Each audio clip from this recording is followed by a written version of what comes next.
Bueno, como ya dijimos anteriormente, hoy día vamos a hablar sobre el cultivo del espárrago. La siguiente, por favor, Martín, en la introducción. Bueno, las zonas esparragueras en el mundo, sabemos que nuestro país es uno de los países que tiene la mayor producción mundial ahora, aparte de México. Dentro de yo creo que dentro de los tres grandes países que ahorita estamos liderando la producción de espárrago, está México, está Perú, España. Algo se ha introducido hoy en día también, hablamos específicamente de espárragos frescos. Canadá también está entrando, Washington también. Pero aquí hay algo relevante en el tema de los condicionamientos para el espárrago verde fresco, que es nuestro producto de geolocalización para la exportación como producto fresco. Entonces, los factores que están determinando prácticamente hoy en día los mercados con algunas variables, definitivamente es el tema climático. Bueno, el cultivo en nuestro país generalmente se centra en La Libertad, Ica, Lambayeque, Ancash, con mayor incidencia en la parte norte, ¿no? Como en La Libertad. Como ya les anticipé, el mercado de exportaciones, generalmente estamos nosotros embarcados a dos principales mercados, que es el mercado americano, Estados Unidos, o el mercado español, en Europa, Países Bajos también, que son los principales recepcionadores de nuestro producto.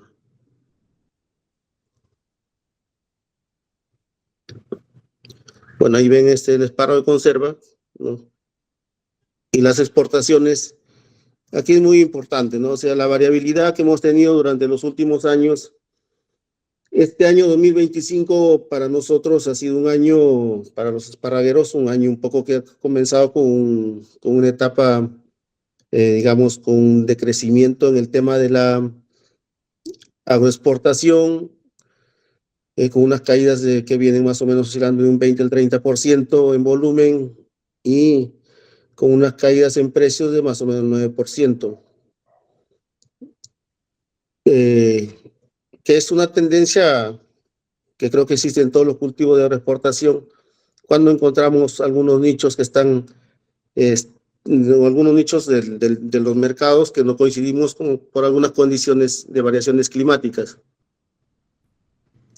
Pero igual en la dinámica anual, definitivamente contamos con dos ventanas muy importantes, que es la ventana de los meses de junio, julio, agosto, y las ventanas de diciembre y enero.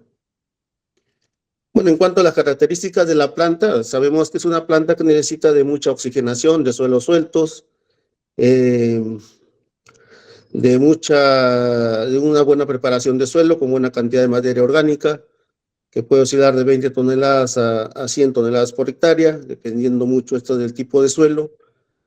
Las condiciones de pH entre neutro a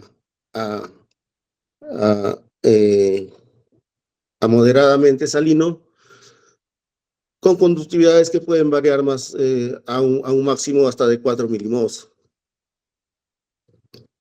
El periodo de cultivo, ciclo del cultivo, más o menos varía de 10 hasta 15 años, dependiendo cómo se maneja la esparraguera, pero en las situaciones actuales que manejamos nuestra esparraguera, más o menos está en un promedio de 8 a 10 años, con un periodo de cosecha más o menos que están en 20 a 30 días.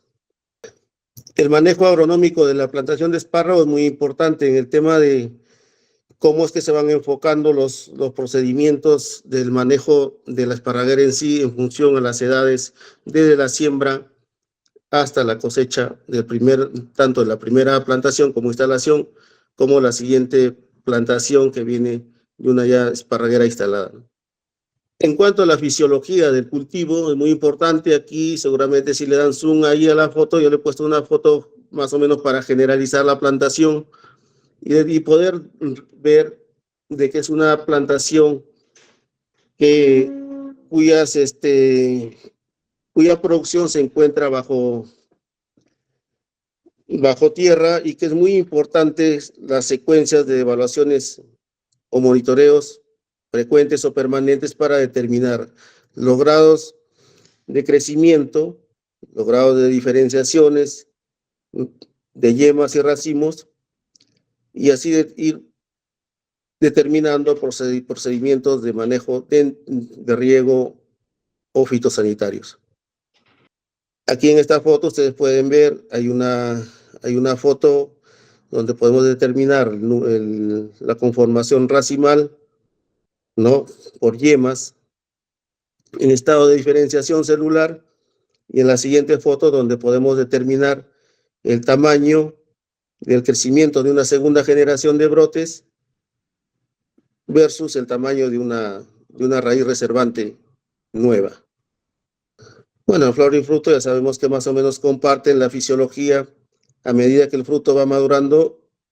Esto viene comparativamente siendo también sucediendo los mismos procesos fisiológicos dentro de la formación y madurez del racimo.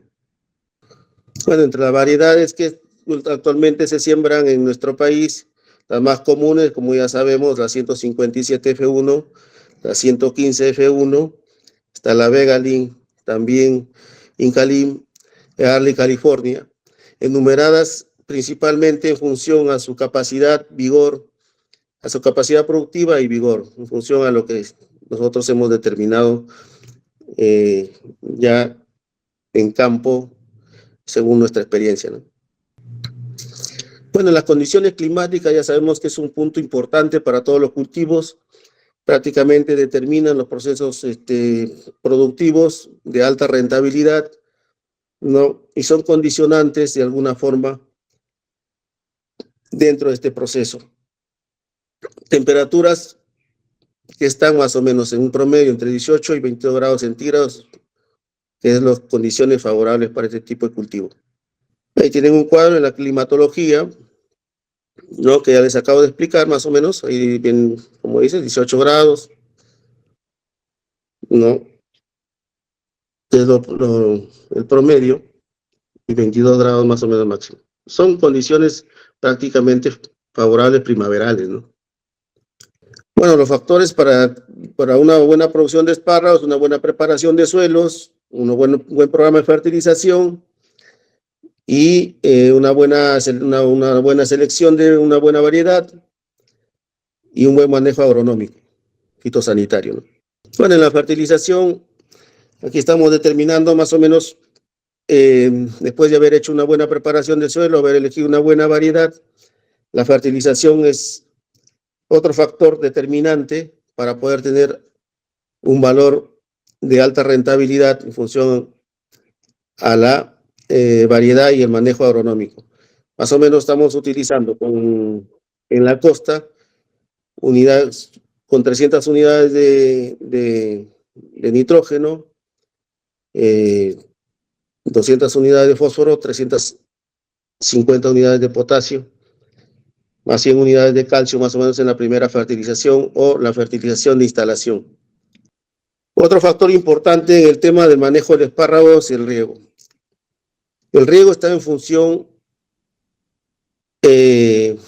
como ya les hablé anteriormente, tanto el suelo como el agua, hemos evaluado las condiciones de pH, más o menos un pH neutro, así un pH moderadamente alcalino, y condiciones de conductividad eléctrica más o menos que están encima de milimodos. Hemos visto pues parragueras que no hemos tenido problemas determinantes en la productividad a excepción de manejos deficientes de riego. Aquí lo que importa en el riego también es, aparte de las correlaciones que se tiene que manejar mucho con los estados fenológicos del cultivo, se tiene que considerar mucho las proporciones de riego que van en función dirigidas a cada etapa del cultivo. Muy importante. Bueno, el mantenimiento de los equipos que siempre tiene que darse en cada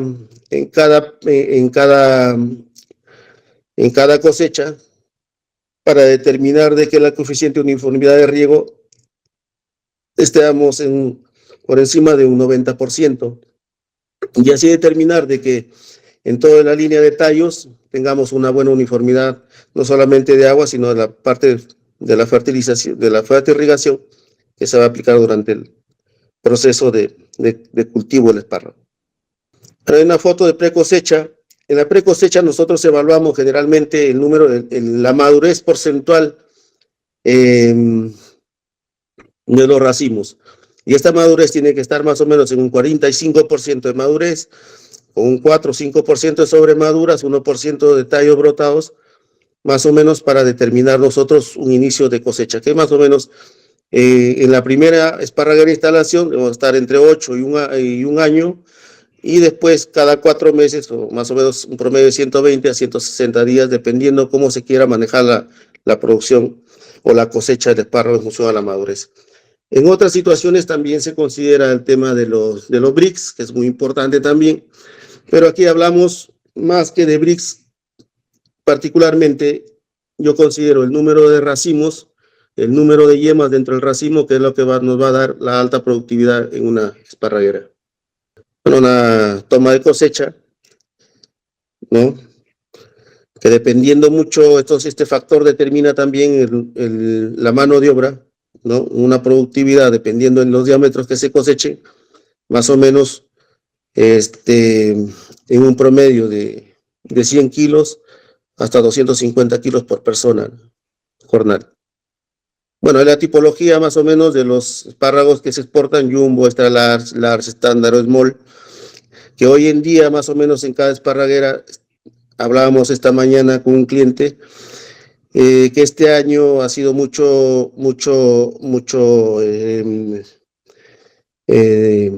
habido mucho componente de small en las esparragueras, en la recepción que ellos han estado teniendo en el mercado de destino.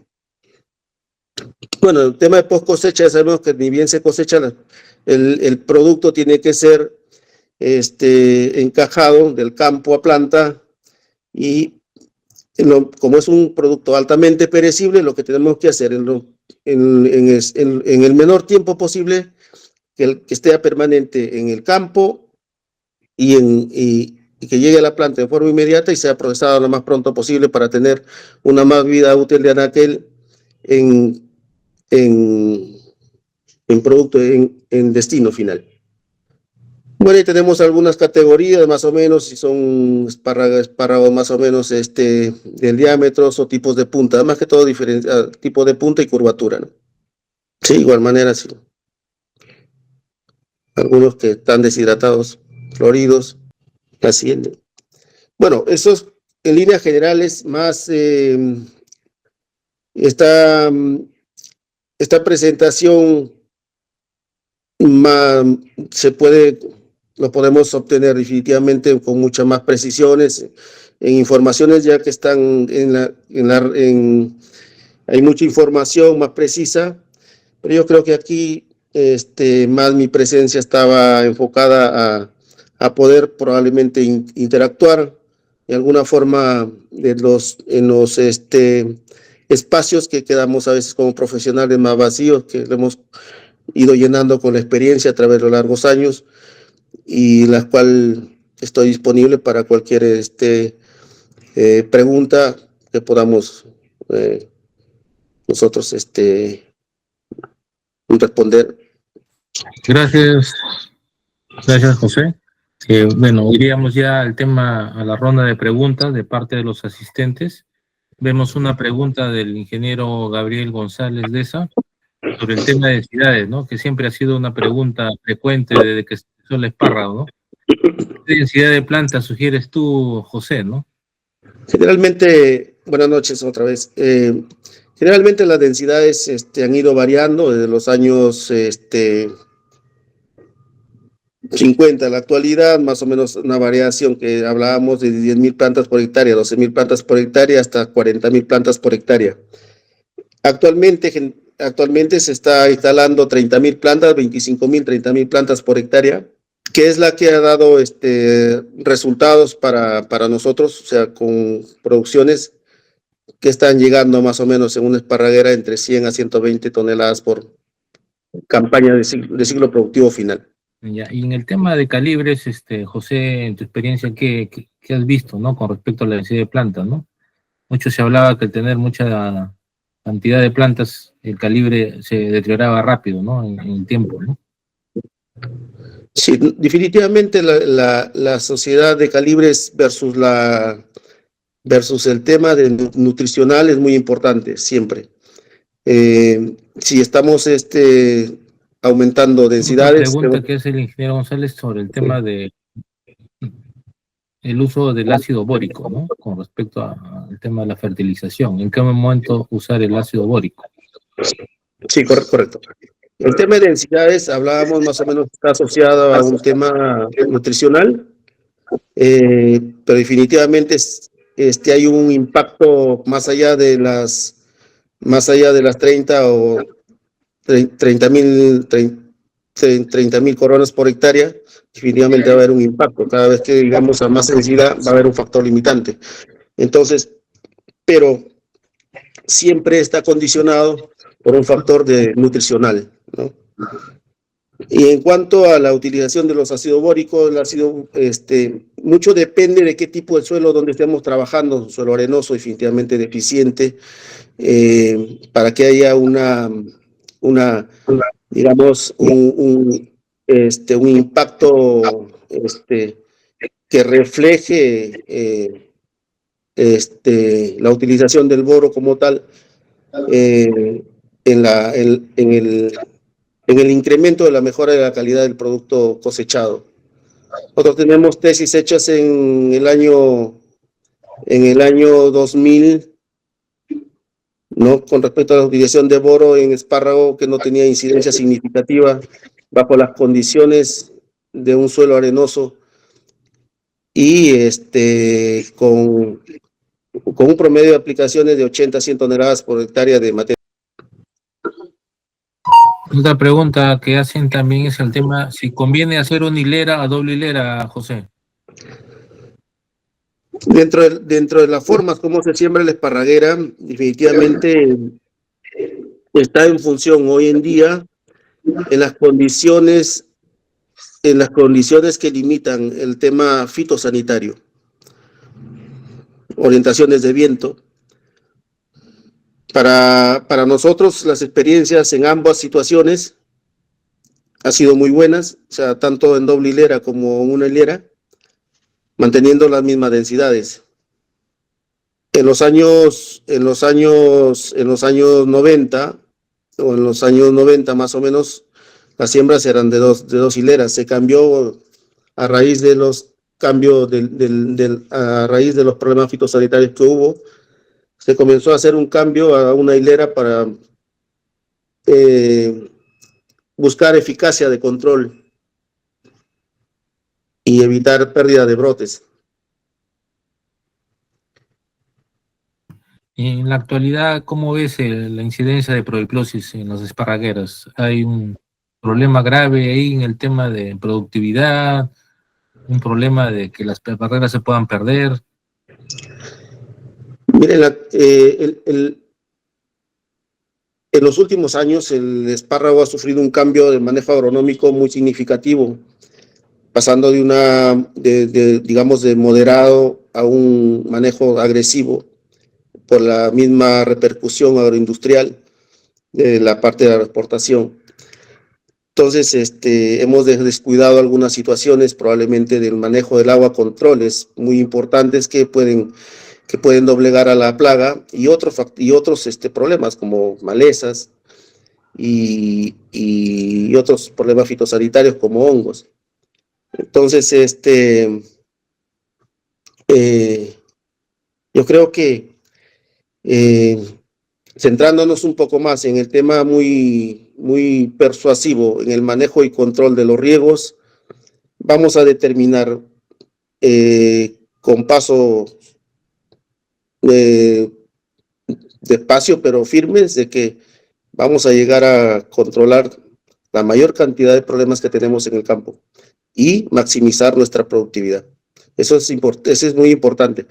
Aquí el factor que cuando ya la esparraguera está instalada, el factor muy importante en considerar y en tener en cuenta es el tema de los riegos.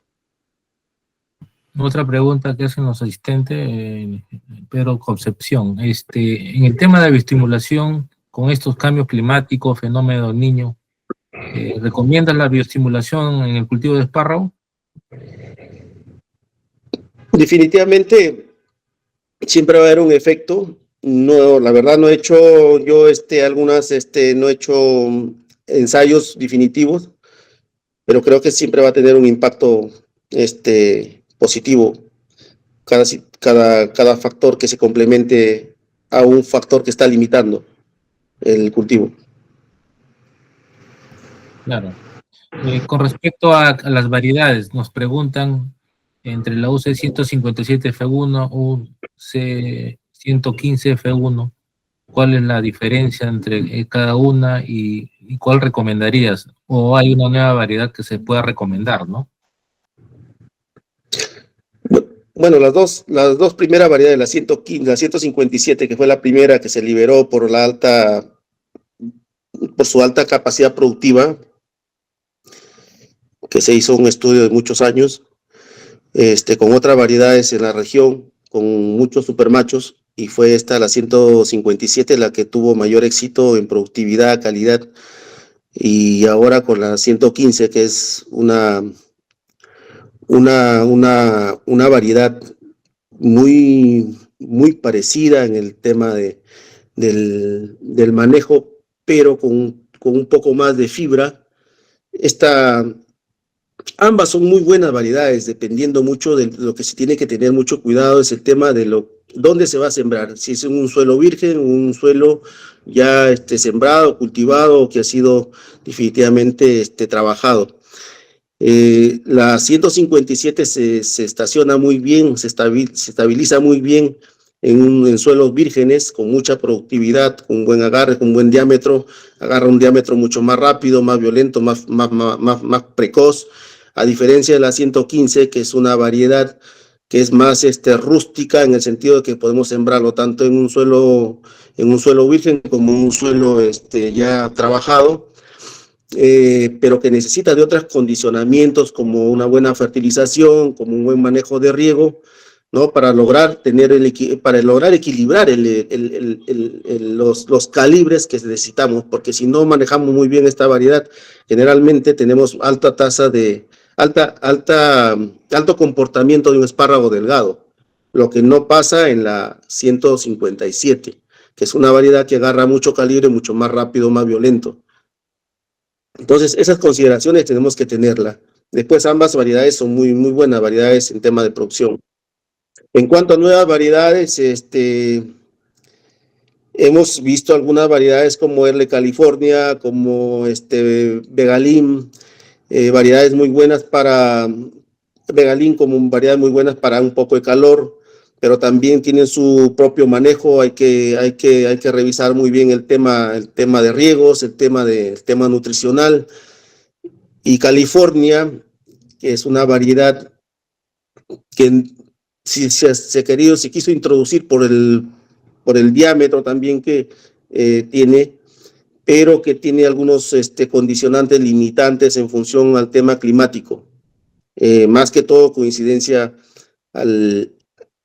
en caso de Vegalim, el tema de los inviernos, que es es una variedad de un poco más de calor, y el tema de California, que es el tema más o menos una variedad que es para un poco más de frío.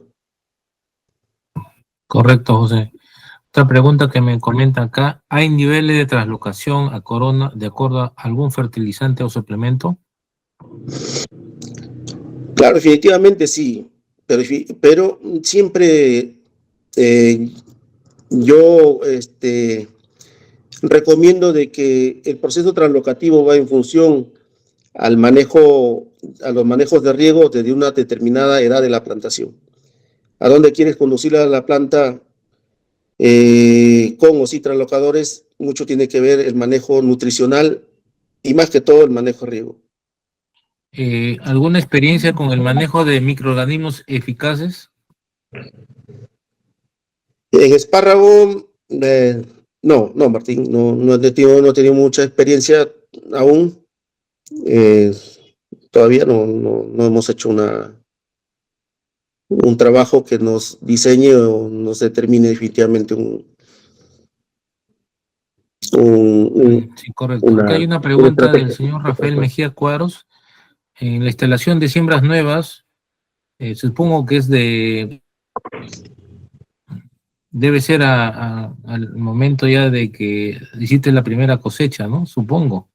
Es el aporte. Respecto a la instalación de siembras nuevas, ¿en qué tiempo recomienda hacer el cambio de surco? Señor Rafael Mejía Cuadros, ¿puede aclarar Después de un la poco primera esto? siembra, ¿en qué momento se hace cambio de surco?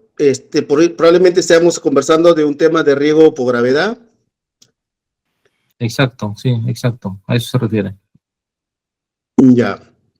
Aquí tiene que ver mucho, como siempre digo yo, el manejo es importante, o sea, generar el DNI, el historial del campo es muy importante, porque para unos puede ser muy rápido, para otros puede llevar un poco de tiempo y es un tema de cómo quién maneja la esparraguera, porque si es un cambio de surco es porque ya estamos con o es que hemos generado una cabellera radicular muy fuerte, muy frondosa de un principio, con buena nutrición, con un buen manejo de riego, y eso ocasiona que tenemos que hacer un cambio de surco o regar a ambos lados, ¿no?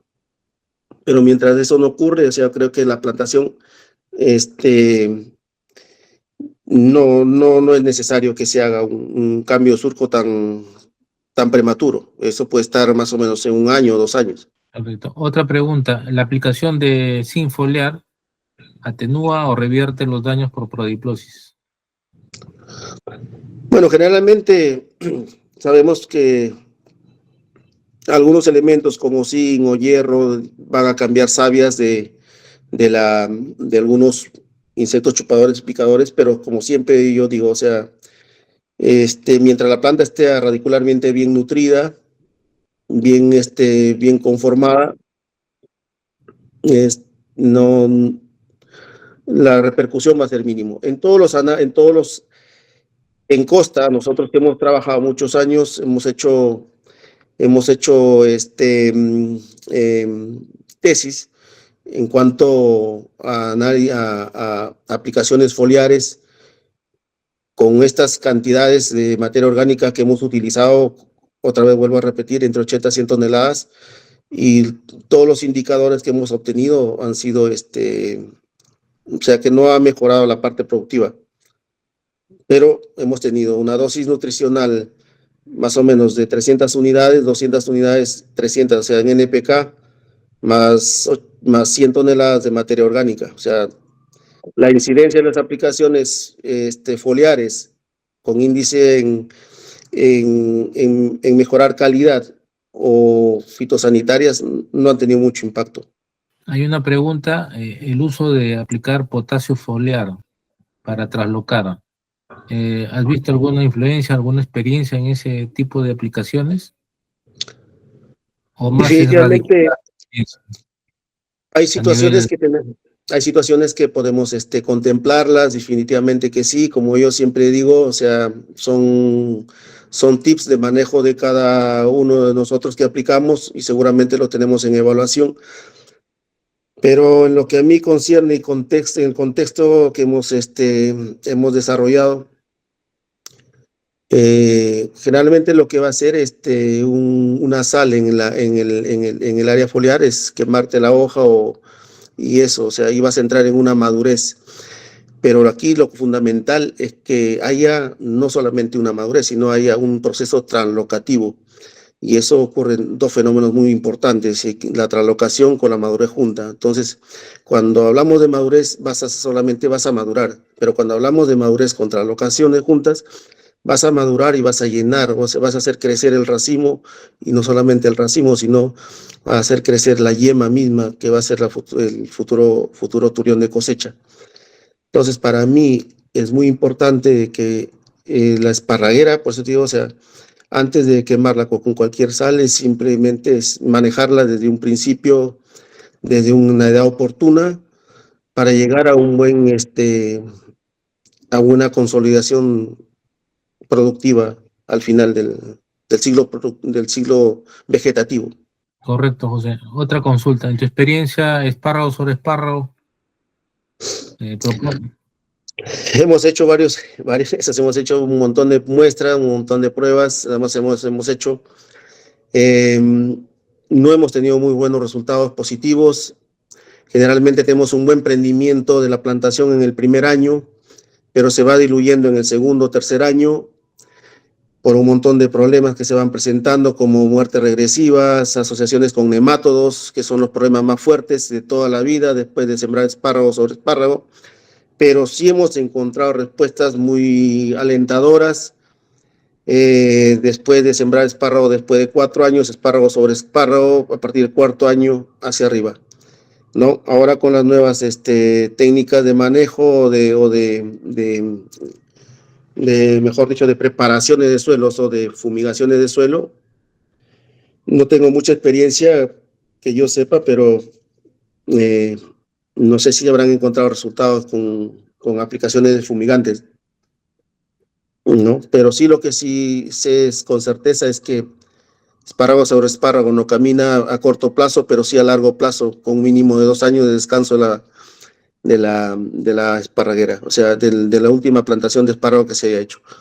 Más si es que esta esparraguera o este suelo ha permanecido sin cultivarse durante esos últimos 3 o 4 años para luego instalar espárrago.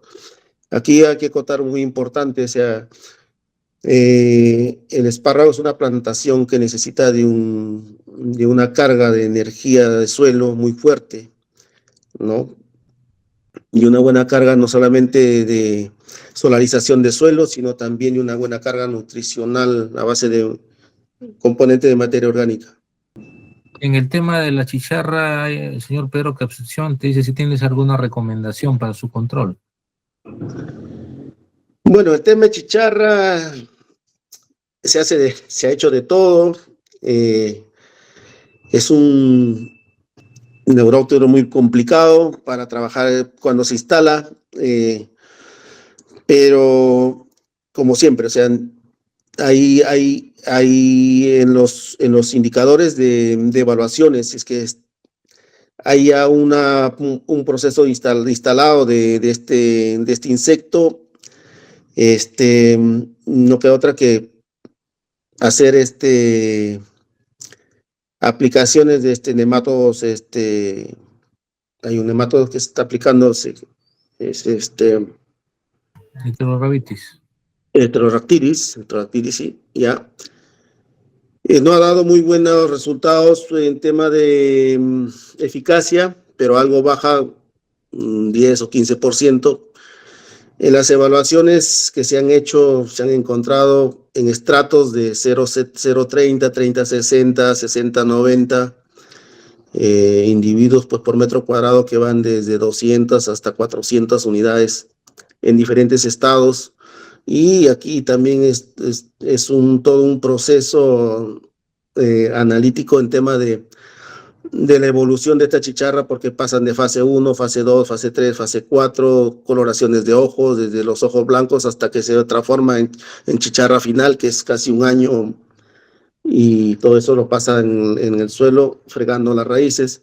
El otro tema, el otro es un control etológico, que ni bien están saliendo las chicharras, hacer aplicaciones para adultos o adulticidas, y también hacer descargas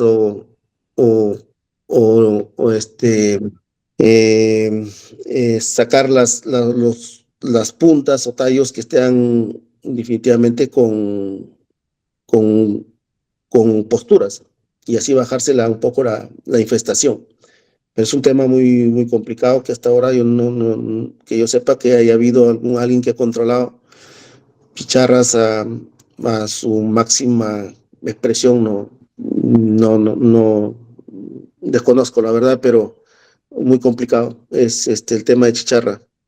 Pero ahí, ojo, acoto una cosa muy importante, por eso digo, de los monitoreos en el campo es muy importante, porque ni bien están apareciendo las chicharras, tienes que lo primero que yo siempre he recomendado así es que se haga un buen manejo y control de riegos, porque la chicharra está generalmente en focos de suelos muy húmedos. Correcto, José, muchas gracias. Bueno, agradecemos tu presentación, excelente, y damos paso a un break y a una publicidad de la empresa Lab Agrícola que patrocina esta charla técnica para seguir con la charla de la parte de manejo integrado de plagas y enfermedades por el doctor Fernando Díaz. Muchas gracias, José. Gracias, de igual manera, gracias, Martín. ¿Tienes problemas de fusarium en tu cultivo? Hoy te enseñamos cómo tomar una muestra para identificarlo en laboratorio. Para tomar una buena muestra de suelo debemos de tener en cuenta la profundidad. En el cultivo de espárrago, una buena muestra de suelo debería de ser a una profundidad de 10 a 20 centímetros. Se recomienda tomar 100 gramos a 1 kilogramo de suelo para un correcto diagnóstico de fusarium. La muestra de suelo debe ser colectada en una bolsa transparente de primer uso, sellada correctamente y con los datos correspondientes del cultivo, del punto y de la zona geográfica en donde se tomó.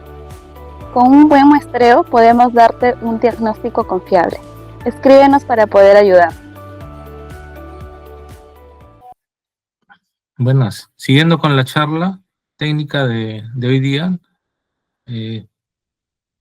doctor Fernando Díaz, con mucha experiencia en el ámbito de manejo integrado de plagas y enfermedades.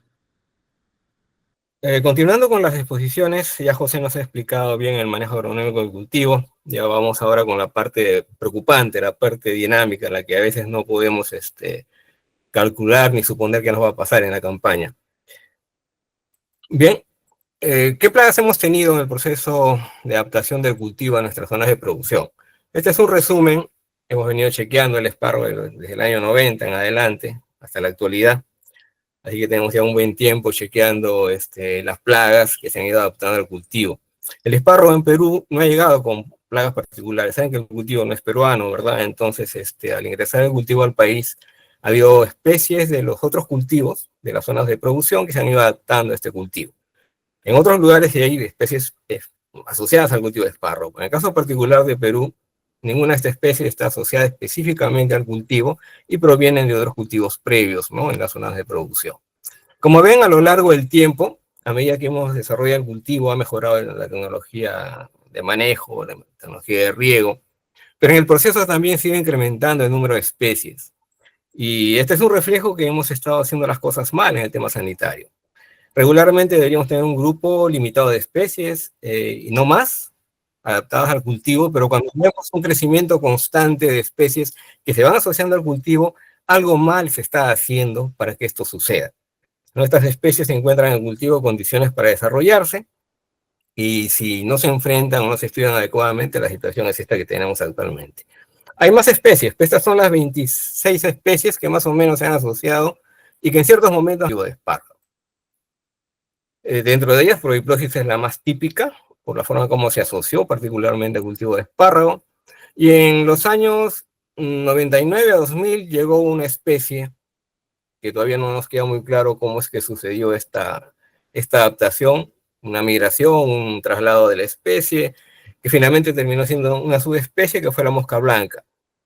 El periodo cortísimo de 2 años se adaptó al cultivo y lo atacó de manera tan intensa que en el año 2001, a mediados de año, se estaba decidiendo si es que se continuaba o no con el espárrago en el área de Chaymoche. Tuvimos la oportunidad, bueno, yo particularmente tuve la oportunidad de ganar la convocatoria, hacerme cargo del programa, y con el doctor Cisneros se desarrolló un programa que actualmente es un modelo mundial. En el Perú y en el mundo hay 2 modelos mundiales sobre manejo integrado de plagas, y los dos están en el Perú. El algodón en los años 50, y el espárrago con mosca blanca en el año 2001. Entonces, esto ha mostrado también la capacidad que tenemos como productores y como investigadores en el tema de cultivos, sobre todo de agroexportación, para poder desarrollar y solucionar problemas que tenemos en campo, y que eso es lo que debemos considerar siempre. Acá se implementó un programa que nos permitió solucionar el problema en un periodo de 8 meses. Algo también que es rarísimo a nivel mundial para una plaga que era de interés mundial como la mosca blanca. Acá, como resumen, ven ahí cómo empezamos en el mes de junio, o sea, el pico estaba arriba, las esparragueras eran totalmente negras por la cantidad de fumagín y mosca que había, y se empezó con un promedio que para ese momento era bastante alto, entre $700 y $1.200 de gasto sanitario, casi exclusivamente por mosca blanca y algo de prodiplosis. Y para enero del año siguiente, bajamos ese costo sanitario. Si ustedes lo multiplican esto por las cantidades de hectáreas que estamos logrando salvar en ese periodo, el impacto fue tremendo, no solo económico, sino también en el manejo mismo del cultivo. Esto como referencia a lo que se podía hacer para solucionar un problema de campo en el cultivo de espárrago en situación tan severa como sucedió en este periodo. Algo que nos permitió, bueno, en mi caso, una suerte que me permitió demostrar algo que era teoría hasta el año 2001. Este proceso de desarrollo de agricultura de áreas, digamos, tradicionales a áreas agroindustriales solo estaba escrito en teoría en los libros, como supuestos que podían darse. Bueno, en Chayimochi sucedió. Y sucedió, como ven ahí en la secuencia, ya lo hemos estudiado, confirmado y revisado y sustentado. Y lamentablemente, bueno, hoy día no da el tiempo para explicarlo con detalle bien todo, pero nos permitió hacer esta historia de este proceso, un proceso rápido de pocos años. Como ven, desde el año 90 hasta el 2001 se desarrolló todo este proceso que pasa en casi todas las plantaciones a nivel mundial. Y lo pudimos desarrollar y medir en este periodo en el área de Chayimochi. De ahí en adelante hemos continuado con la investigación, ya estamos en el año 25, y hay muchos problemas nuevos que estamos solucionando con el enfoque que colocamos en ese momento sobre mosca blanca. Todo problema de plagas y patógenos en un cultivo tiene que ser investigado en primera instancia en su componente biológico. Si yo no entiendo la biología del problema que tengo en el cultivo, va a ser muy complicado, primero, que interprete lo que me está pasando, que mide el impacto, y luego de eso, que elija las mejores herramientas de control para poder disminuir, porque yo ya ni siquiera puedo hablar de eliminar. Creo que hasta ahorita no podemos, ni lo haremos nunca, eliminar o erradicar una plaga. ¿Sí? ¿Me dices, Martín? Entonces, conocer la biología de la especie es fundamental. Y dentro de esto, el potencial que tiene. Siempre las consultas van a ser, bueno, sobre qué fase realizo la aplicación, a qué fase controlo, y casi siempre nos concentramos en aquella fase que está dañando la planta o algún órgano de la planta. Y nos olvidamos que esa fase es una fase que a veces es la final, que tenemos un proceso previo, ya sea en el caso de los patógenos por inóculos, que pueden llegar, digamos, con el viento, con el agua, o están en el suelo, y en otras situaciones tenemos un proceso de llegada volando, en este caso de las plagas, ¿no? Entonces es fundamental que nos concentremos en que debemos evitar que esa situación se dé. Siempre estamos concentrados en cómo eliminar la fase que nos daña, pero no en la fase que nos trae el problema. Y muchos de los problemas, como ven en esta lista, las especies más importantes que afectan al espárrago en Perú, casi son especies voladoras, las más importantes. Vamos a ver un poco más adelante que las especies cuarentenarias son especies de lepidópteros, con enorme capacidad de vuelo. Entonces, y sobre esa fase no estamos trabajando, trabajamos sobre el gusano, que la fase ya instalada. Entonces, por ahí viene parte de la problemática por la cual mantenemos esta situación sanitaria a lo largo del tiempo. Conocer el potencial es fundamental también. No es lo mismo que yo elimine un individuo que me puede generar 50 individuos menos, a que elimine un individuo que me genera 1.600 nuevos individuos. Entonces esto es también fundamental a la hora que yo tomo las decisiones para la aplicación o la utilización de alguna herramienta de control. Lo mismo pasa para el monitoreo, ¿no? En el monitoreo yo tomo estos datos. Estos son fundamentales para saber cómo está la población que yo intento controlar. Bien, esto ya se hizo. Este estudio ha tomado varios años. Ya tenemos esta data, que es nuestra data de base, para tomar decisiones sobre dosis. Ahora más, que utilizamos más productos biológicos, es mucho más importante todavía, porque nos permite establecer las dosis precisas de los productos que vamos a colocar, ¿no? Sean microorganismos, sean parasitoides, predadores. Esto nos permite tener más precisión en las dosis que colocamos a nivel de campo.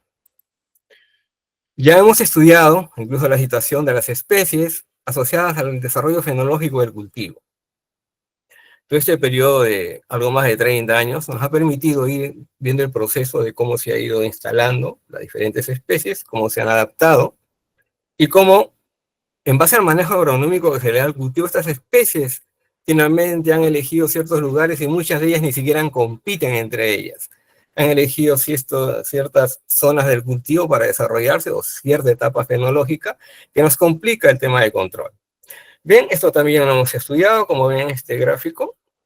Tenemos las especies más importantes, en este caso de los insectos, sobre el desarrollo fenológico del cultivo, y son en esos momentos donde debemos ejercer el control más adecuado para esas especies. La severidad también la hemos marcado acá, dependiendo de los últimos años. Saben que va a depender esto un poco del tema de clima, vamos a tener años más importantes para tris, más importantes para lepidópteros. Esto también está impactando en cómo se comportan las especies dentro del cultivo, y a veces esperamos tener un año con mucho tris y resulta que este año no hay mucho tris, sino está proviplosis o lepidópteros, y esta condición es fundamental que la manejemos, sobre todo si tenemos herramientas adecuadas para su manejo. Acá solo para que vean una especie. Hoy día no vamos a tocar de modo general las especies porque nos tomaría muchísimo tiempo. Proviplosis.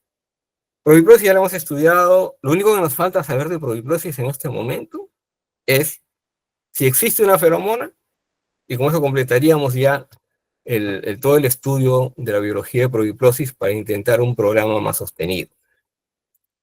En el espárrago siempre con esta presión de proviplosis se pasó de sacar campañas con 3 brotes a 2 brotes, y en algún momento se habló de sacar un brote, y que el segundo brote, por ejemplo, que como saqué un buen brote, tenía buen follaje, y con esto podía yo generar mi cosecha, le dejaba, como decían, el segundo brote que se lo coma proviplosis.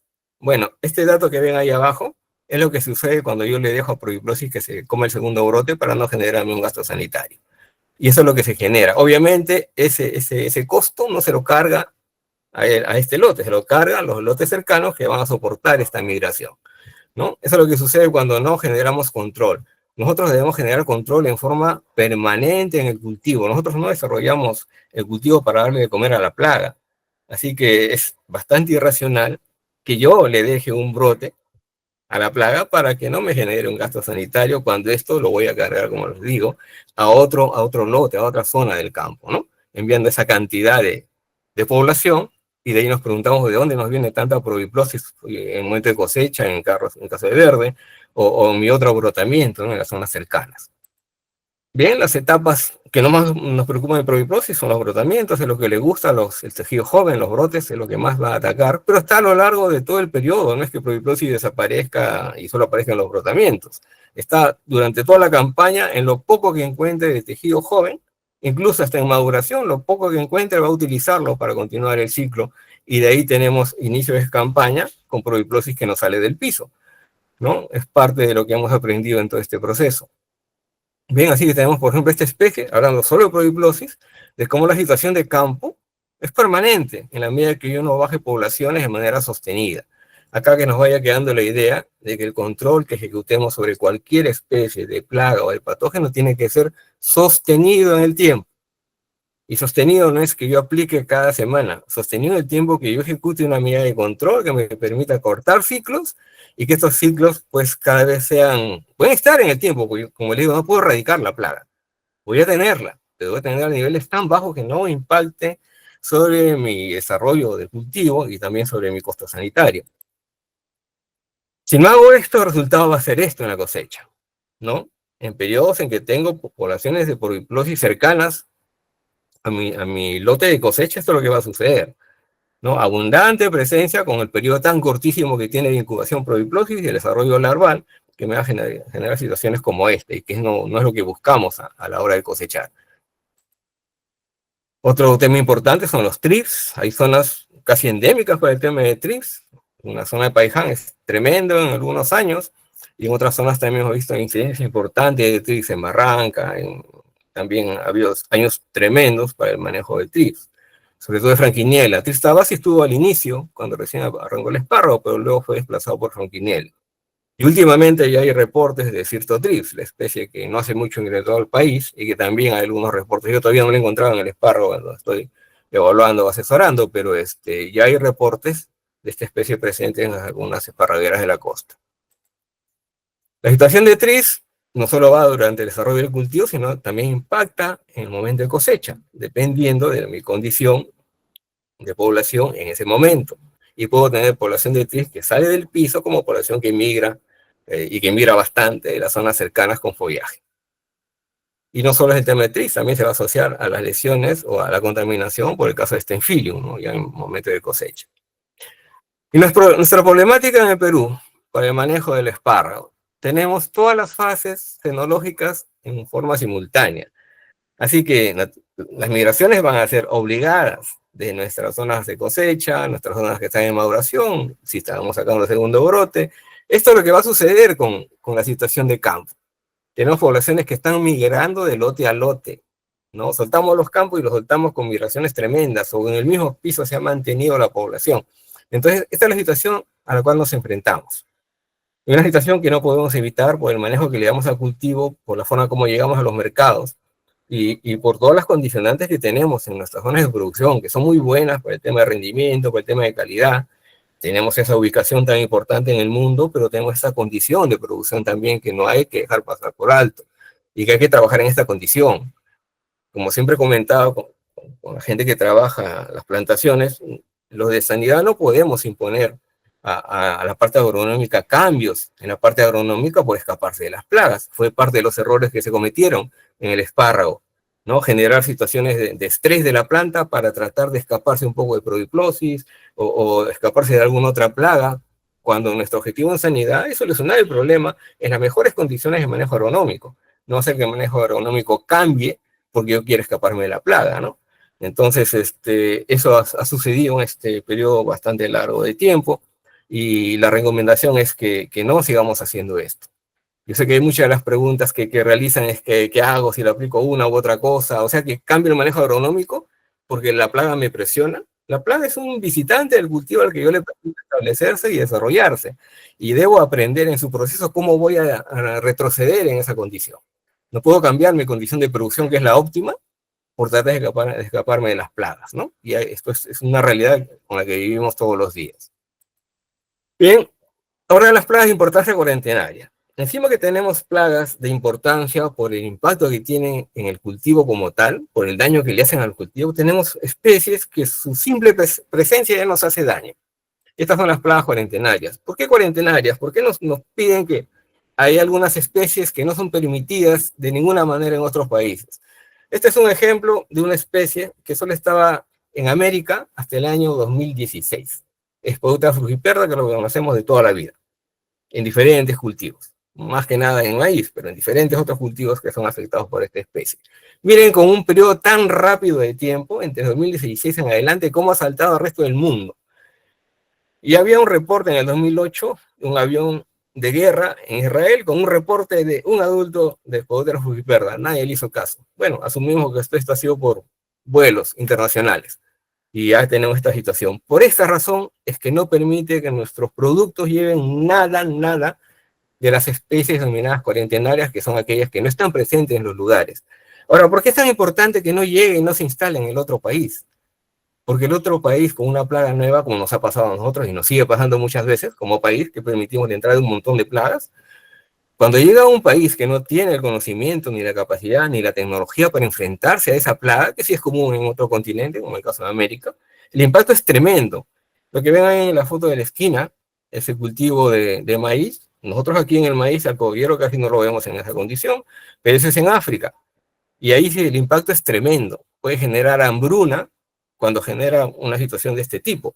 Y por eso es que se evita que las plagas migren a través de los productos vegetales de un país a otro, de un continente a otro. De ahí la importancia del tema de las cuarentenas. No es un capricho del país de destino que no quiero tener tal especie, sino que están protegiendo no solo el desarrollo de sus plantaciones, de sus cultivos, en la posibilidad de que esta especie se adapte a los cultivos de la zona nueva, sino del impacto económico y social que puede tener.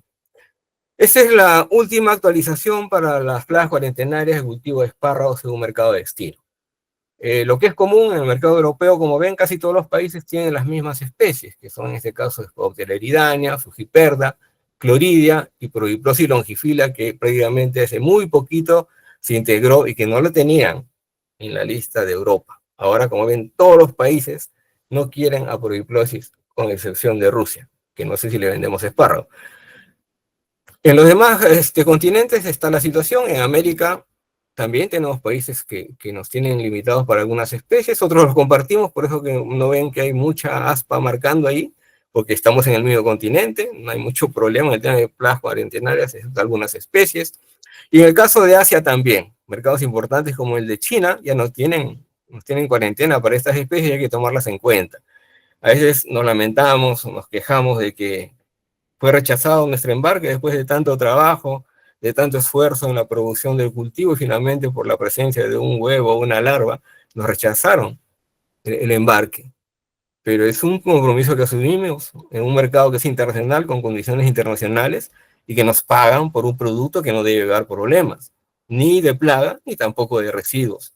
Entonces esa es la condición por las cuales tenemos problemas de cuarentena y sobre la que tenemos que trabajar. Incluso muchas de estas especies a nivel de campo, los que trabajan de espárrago, muchas de estas especies no son tan importantes en el daño que le hacen al cultivo, pero su simple presencia es la condición que nos va a afectar a la hora que sacamos el producto del país hacia el mercado de destino.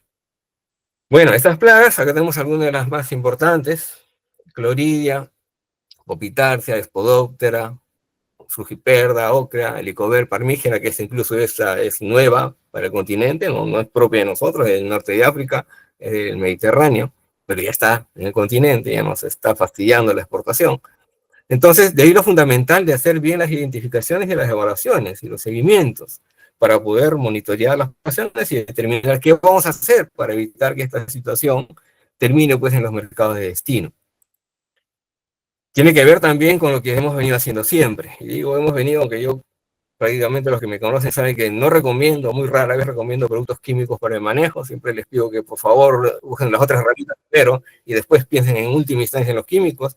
Pero mira, es una foto de una conferencia aquí en la zona de Chaymochi, y la misma foto mostrada pues con un programa de excelentes aplicaciones. En la foto pueden ver cómo está la cobertura, ¿no?, en lo que quiero proteger, que para el caso son los brotes, ¿no? Entonces, por ahí va parte de los problemas. No digo que este es el único, hay un montón de problemas en el tema de aplicaciones, aparte de la misma condición de la sustancia que va a impactar en lo que queremos hacer como manejo sostenido, ¿no? Entonces es fundamental que tengamos en cuenta que la herramienta que empleamos, en este caso el control químico, se use bien. Y si no lo voy a usar, mejor no lo uso, busco otras alternativas. Encima tengo problemas con el nivel de residuos permitidos, menos materias permitidas. Hay mucha queja que por qué sacan tanto las materias. Bueno, el mercado de destino nos pide así y nos paga por el producto en esa condición, ¿no? No podemos estar exigiéndole al mercado que debe recibir el producto con los químicos que a nosotros nos parece. Entonces, en esas condiciones es que producimos espárrago, y para llegar y competir debemos llegar en buenas condiciones, y para eso hay que trabajar duro en el tema sanitario, para no tener estos resultados. Entonces son turiones de cosecha con presencia de Spodoptera, en situaciones en las que pues el manejo de esa campaña no ha sido bueno y terminamos en cosecha con esta condición de campo.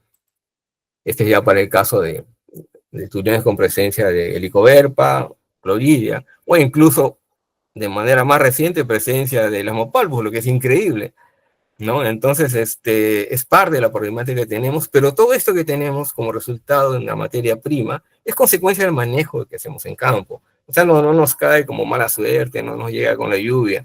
Esto es resultado del trabajo que desarrollamos durante la campaña. Si durante la campaña ejecutamos buenas labores de monitoreo, buenas labores de control, todos los componentes que actualmente conocemos, que son muchísimos, hemos hecho muchísimo en espárrago. Creo que el espárrago debe ser el cultivo, en el espárrago en Perú, a nivel mundial, donde más se ha investigado sobre herramientas de evaluación, herramientas de control y mil cosas, ¿no? Miles de ensayos. Entonces, es increíble que tengamos esa condición todavía de problemática de exportación, ¿no? Bueno, parte de los problemas actuales, los más importantes, Spodoptera, Cloridia, Helicoverpa, las Mopalpus, en los mercados de destino. Bien, ahora sobre el manejo del cultivo del espárrago en Perú. Dentro de esto, ya hemos desarrollado, por suerte también, parece que siempre he tenido la suerte de estar en las situaciones severas o graves, y este es el planteamiento que se hizo para iniciar un proyecto de espárrago orgánico en Paiján. Este fue el concepto que se llevó. Cuando lo vieron dijeron, esto es imposible, es pura teoría, está bonita la figura, pero hacer esto en campo es imposible, pero ¿cómo produzco orgánico si no hago esto? Entonces este es el concepto general de lo que había que hacerse para las especies cuarentenarias más importantes. Esto ya se implementó en campo y en 2 años se consiguió alcanzar el nivel que se esperaba y se exportó. Lamentablemente el espárrago salía de acá como orgánico, pero al llegar a Estados Unidos era aplicado con bromuro. Se acabó el orgánico en ese momento. Había grupos selectos que lo compraban sabiendo que venía pues de un manejo con mínima presencia de agroquímicos y que solo el bromuro era el único producto que se había colocado al final del proceso, ¿no? Requiere sí una evaluación permanente, constante, un seguimiento, un equipo que constantemente se esté capacitando para poder desarrollar los seguimientos. Acá la fortaleza del programa está en que el equipo que está a cargo de la parte sanitaria conozca bien la problemática del campo y conozca el tema de ciclos, al cultivo y toda la situación de campo para poder hacer los monitoreos y que con lo poco que se tiene para el control, para el desarrollo orgánico, se pueda conseguir los niveles bajos que se consiguió en el periodo en que se sacó este producto.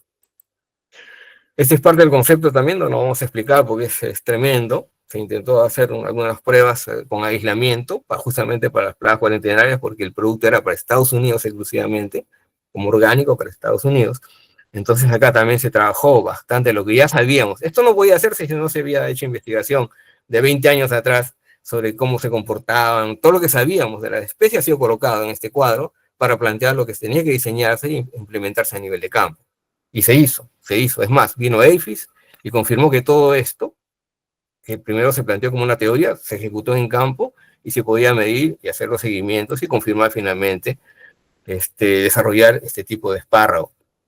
Nos ayudó también, ya en el tema de investigación, nos ayudó un montón contar con estas casamayas, que eran modelos para ver el tema de aislamiento, y nos ha permitido levantar información que no se podía haber hecho en ninguna otra condición de campo. Y acá se ha complementado y se ha corroborado muchísima investigación y muchísima información que suponíamos. Acá hemos confirmado muchas de esas cosas.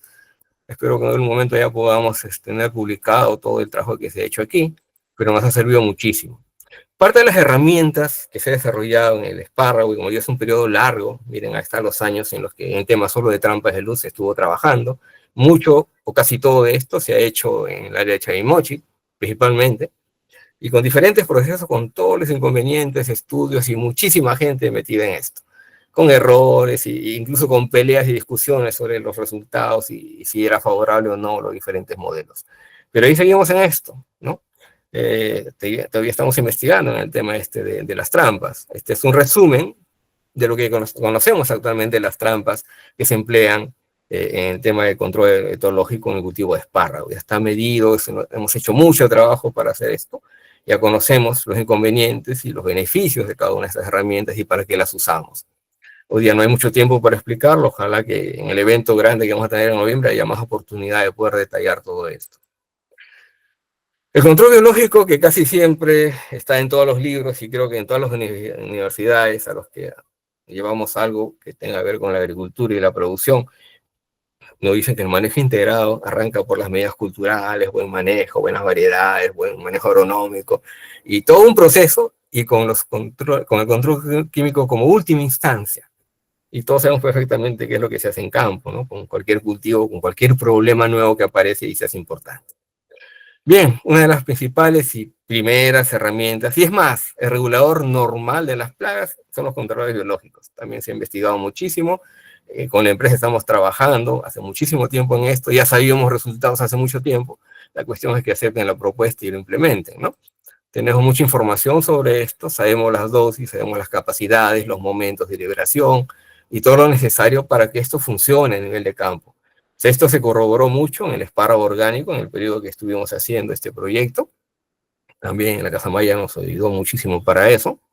Ya tenemos toda la data para poder con seguridad decirle las dosis, los momentos y de qué manera se va a utilizar. Y en qué momento, incluso en qué periodo del año es más adecuado, en qué periodo no, para el manejo de estas poblaciones. Estas son fotos de 2004, ya estamos haciendo investigación ahí con controladores biológicos. Esta es en la zona de Virú. Y desde ya esos años, en el 90 hacia adelante, ya hacíamos investigación, primero de biología y luego ya de control biológico y de herramientas etológicas, hasta el periodo actual que seguimos todavía, ¿no? Aprendiendo mucho de las mejoras que hay que hacerle a las herramientas. Bueno, aparte de los controladores, que se pueden encontrar, algunos naturales y otros producidos, como en el caso de los tricodermas, también sabemos las limitantes que hay muchas de las especies, no todas son perfectas. Sabemos todo esto. Esto ayuda también para el tema de establecer programas ordenados, que sean eficientes, que sean... Mucha gente le llama al control biológico como una alternativa al químico, no sé qué les está pasando. En realidad el biológico es el común del control. Las especies en el campo son reguladas por organismos vivos, no por químicos. En el campo, ¿qué químico se genera? En el campo no se genera ningún químico, ¿no? El campo no produce ninguna materia química sintética. El campo genera toda esta condición que vemos y que utilizamos nosotros para poder multiplicar y finalmente revertir en el campo la situación de las poblaciones de plagas. Hay mucho más de esto, muchísima investigación. Esta ocasión no va a dar el tiempo para explicar todo, pero hay mucho por hacer. Yo sé que cuando se aplica el químico, nada de esto pueden verlo.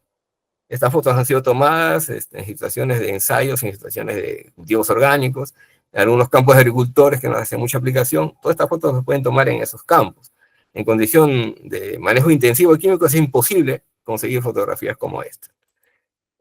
Acá más trabajo de campo. Esta es una especie de Campoletis que llega sola a parasitar 90% de la población de larvas de Spodoptera, de Clorida o de Licoverpa, cuando se le permite, obviamente, ¿no? Una aplicación de químico barre con la avispa y se nos acabó el control.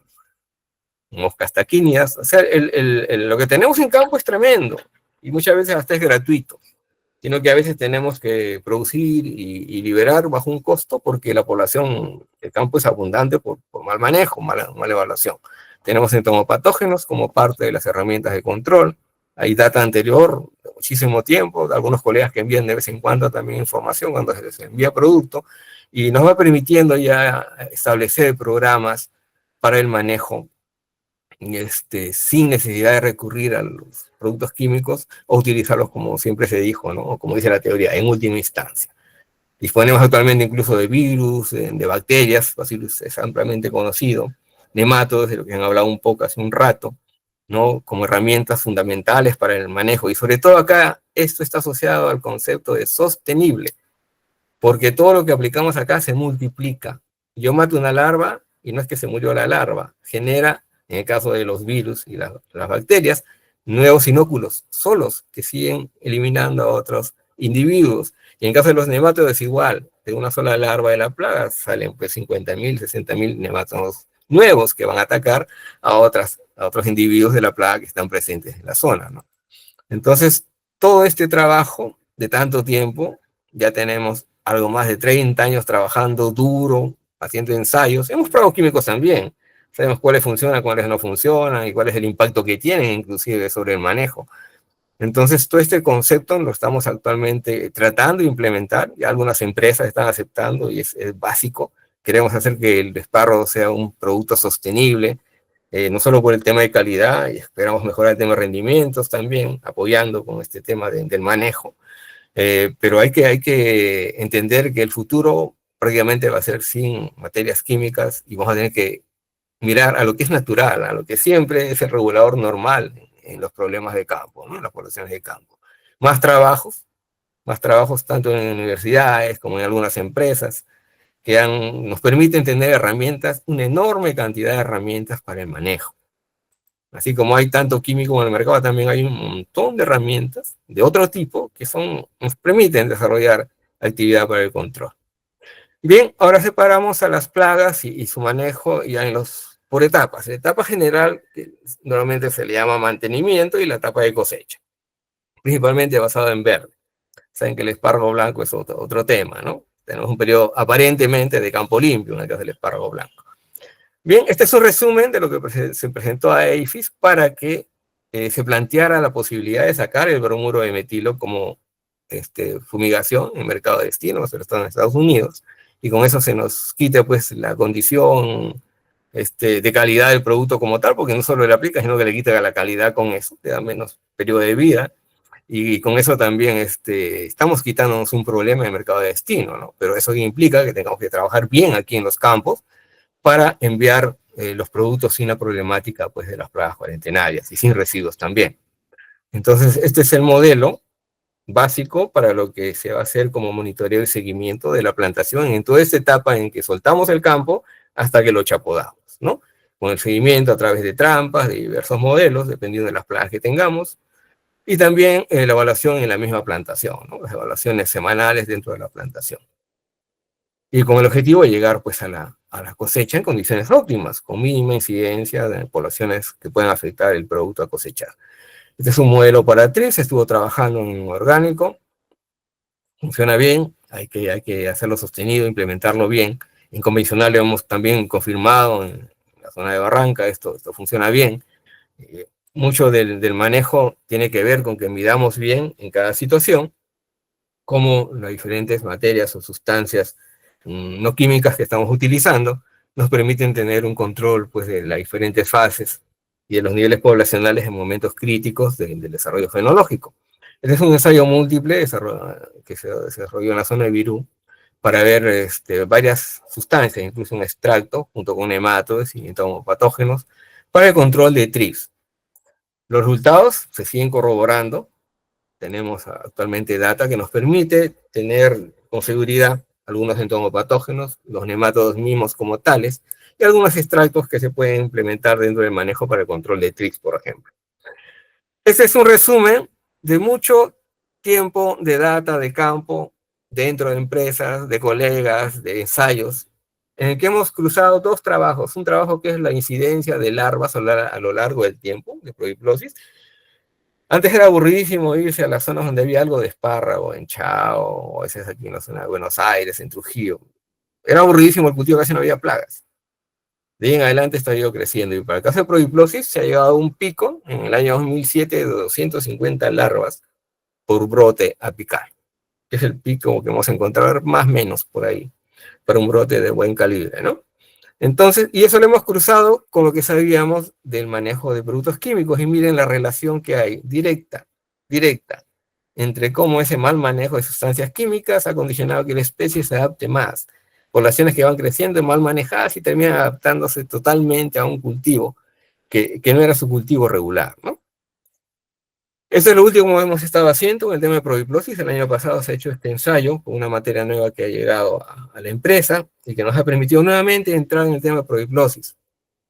Una empresa, por suerte, nos permitió hacer este ensayo y se comparó 11 aplicaciones de diferentes materias químicas contra una sola aplicación del producto de este extracto de tipo sistémico. Un producto nuevo, sistémico, como extracto, ¿no? Que no teníamos y que nos ha permitido trabajar muy bien el tema de prohiplosis. Esto está, digamos, ahí, pendiente de quien lo quiera usar. Lamentablemente el costo es uno de los inconvenientes, pero por lo menos es una herramienta disponible para el manejo de esta especie. Por ejemplo, una sola aplicación contra 11 para el arranque de la campaña. Ahí están los resultados aportados por la misma empresa agroindustrial. La misma empresa ha tomado las mediciones y nos ha entregado los resultados. Nosotros simplemente hemos ido a corroborar los resultados de campo. Bien, son parte de las herramientas que uno puede conseguir sin estar enganchado a las materias químicas tradicionales que nos están generando tanto problema. Es que es más, muchas de esas materias disparan, y para los que no saben, la mosca blanca en el 2000, en el 99 y 2000 se disparó por fosforados.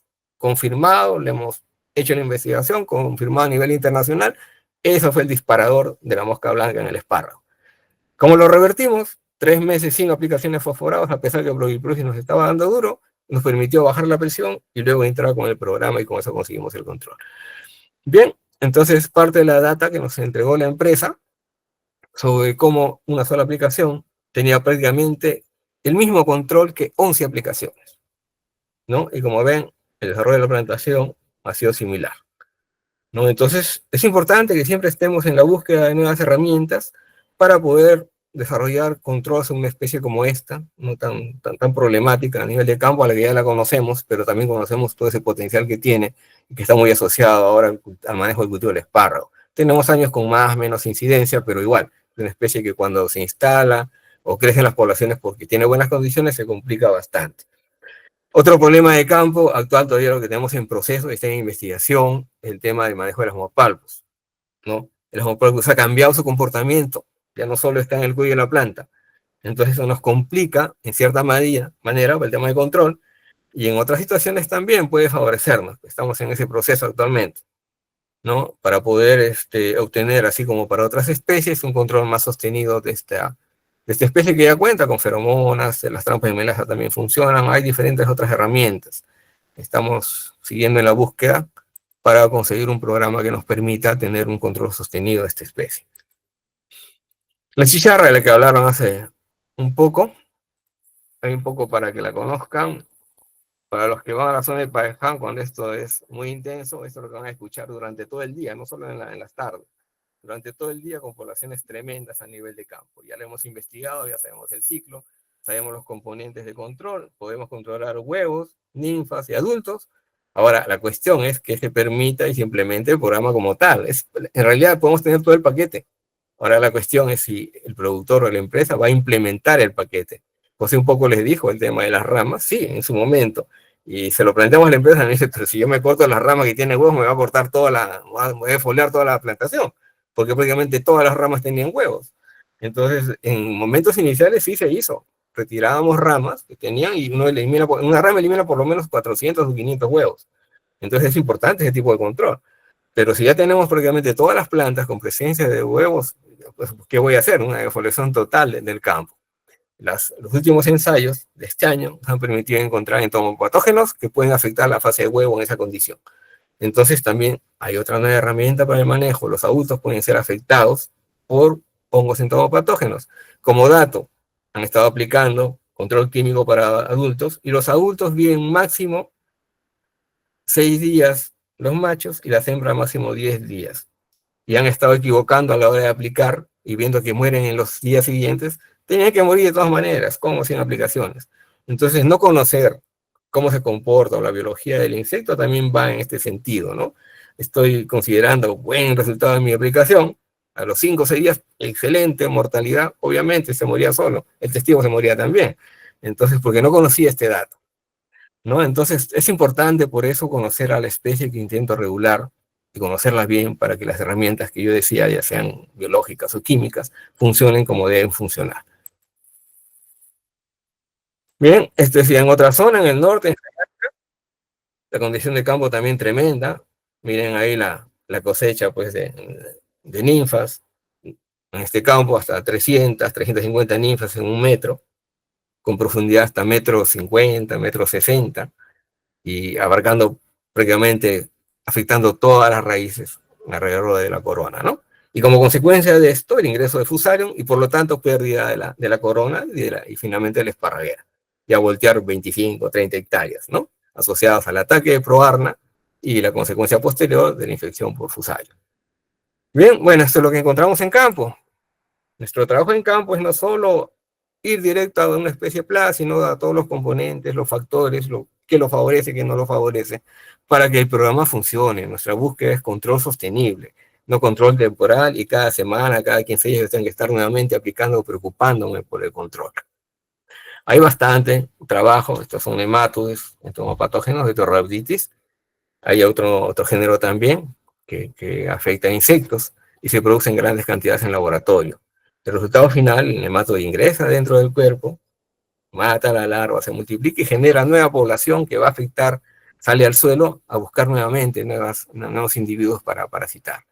Ahí pueden ver en la vista el nematodo del interior, ahí está multiplicándose el nematodo, y dependiendo del tamaño de la larva pueden salir entre 30 a 100.000 o algo más de nematodos y de ese cuerpo para seguir atacando a otros individuos, ¿no? De la plaga. Aparte de esto, tenemos entomopatógenos para diferentes problemas. Hay entomopatógenos para cualquier insecto. Cualquiera de los insectos es afectado por una u otra especie de entomopatógenos, pero siempre estamos en la búsqueda de materia química para esto. Teniendo herramientas naturales, estas herramientas nosotros no las inventamos, no las diseñamos, no las generamos en laboratorio. Simplemente las multiplicamos en grandes cantidades, especies que están en la naturaleza, que son los reguladores normales de las plagas, y que los multiplicamos para volver a aplicarlos, pero a altas dosis, para ejecutar un control. Así como la plaga subió en cantidades enormes, colocamos altas dosis del controlador para que sea sostenido el manejo, ¿no? A nivel de campo. Bien, respecto ya al periodo de cosecha, en cultivo de espárrago, llegamos al punto en que arranca la cosecha, limpiamos el campo, regamos, empieza la aparición de turiones y empieza el problema. Y tengo problema por migración de los campos cercanos, si no los controlé bien, tengo mucha migración de los campos cercanos y también del propio piso. Hecha podado y limpiado, pero ¿qué tengo en el piso? Si durante la maduración no evalué y no ejecuté un control, en el piso tengo trips, tengo prodiplosis, tengo lepidotros que van a salir del mismo campo, no tienen ni que migrar, salen y encuentran al turión que está emergiendo. Encima de todo, si no hice control para problemas como este Infilium u otros problemas asociados de patógenos que pueden afectar al turión, también en el mismo piso están. Así que apenas sale el espárrago y se roza un poco con estas esporas que están ahí, inmediatamente tengo resultados que los voy a ver ya en la materia prima o en el packing. Bueno, es parte de la problemática que tenemos a nivel de campo. Y la idea es disminuir esta condición, manejando bien toda la campaña, manejando bien los alrededores de los campos que van a entrar en cosecha y monitoreo constante, ¿no? Y tener las herramientas de control adecuadas. Entonces, ustedes saben que en esta etapa no se puede aplicar ningún químico.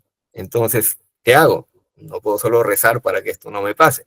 Necesito ejecutar un programa de control eficiente previo para que sea mínima la incidencia de la problemática sanitaria a la hora de la cosecha. Y este es el modelo que, si recuerdan, el anterior es diferente, ¿no? Tenemos ya trampas en el interior, tenemos la plantación en la que tenemos los brotes nada más, no tengo follaje, tengo trampas alrededor para monitorear, y ya no hago evaluación en el interior. Mi evaluación ya es en la materia, en la java de cosecha. Ya no estoy evaluando el interior. Hay mucha empresa que evalúa en el interior los turiones. ¿Para qué? Sino que finalmente voy a evaluar es mi cosecha. No tiene sentido mandar a gente que vaya a evaluar el turión en el interior, cuando lo que voy finalmente a exportar y lo que me puede generar problema es el turión que está en esa java.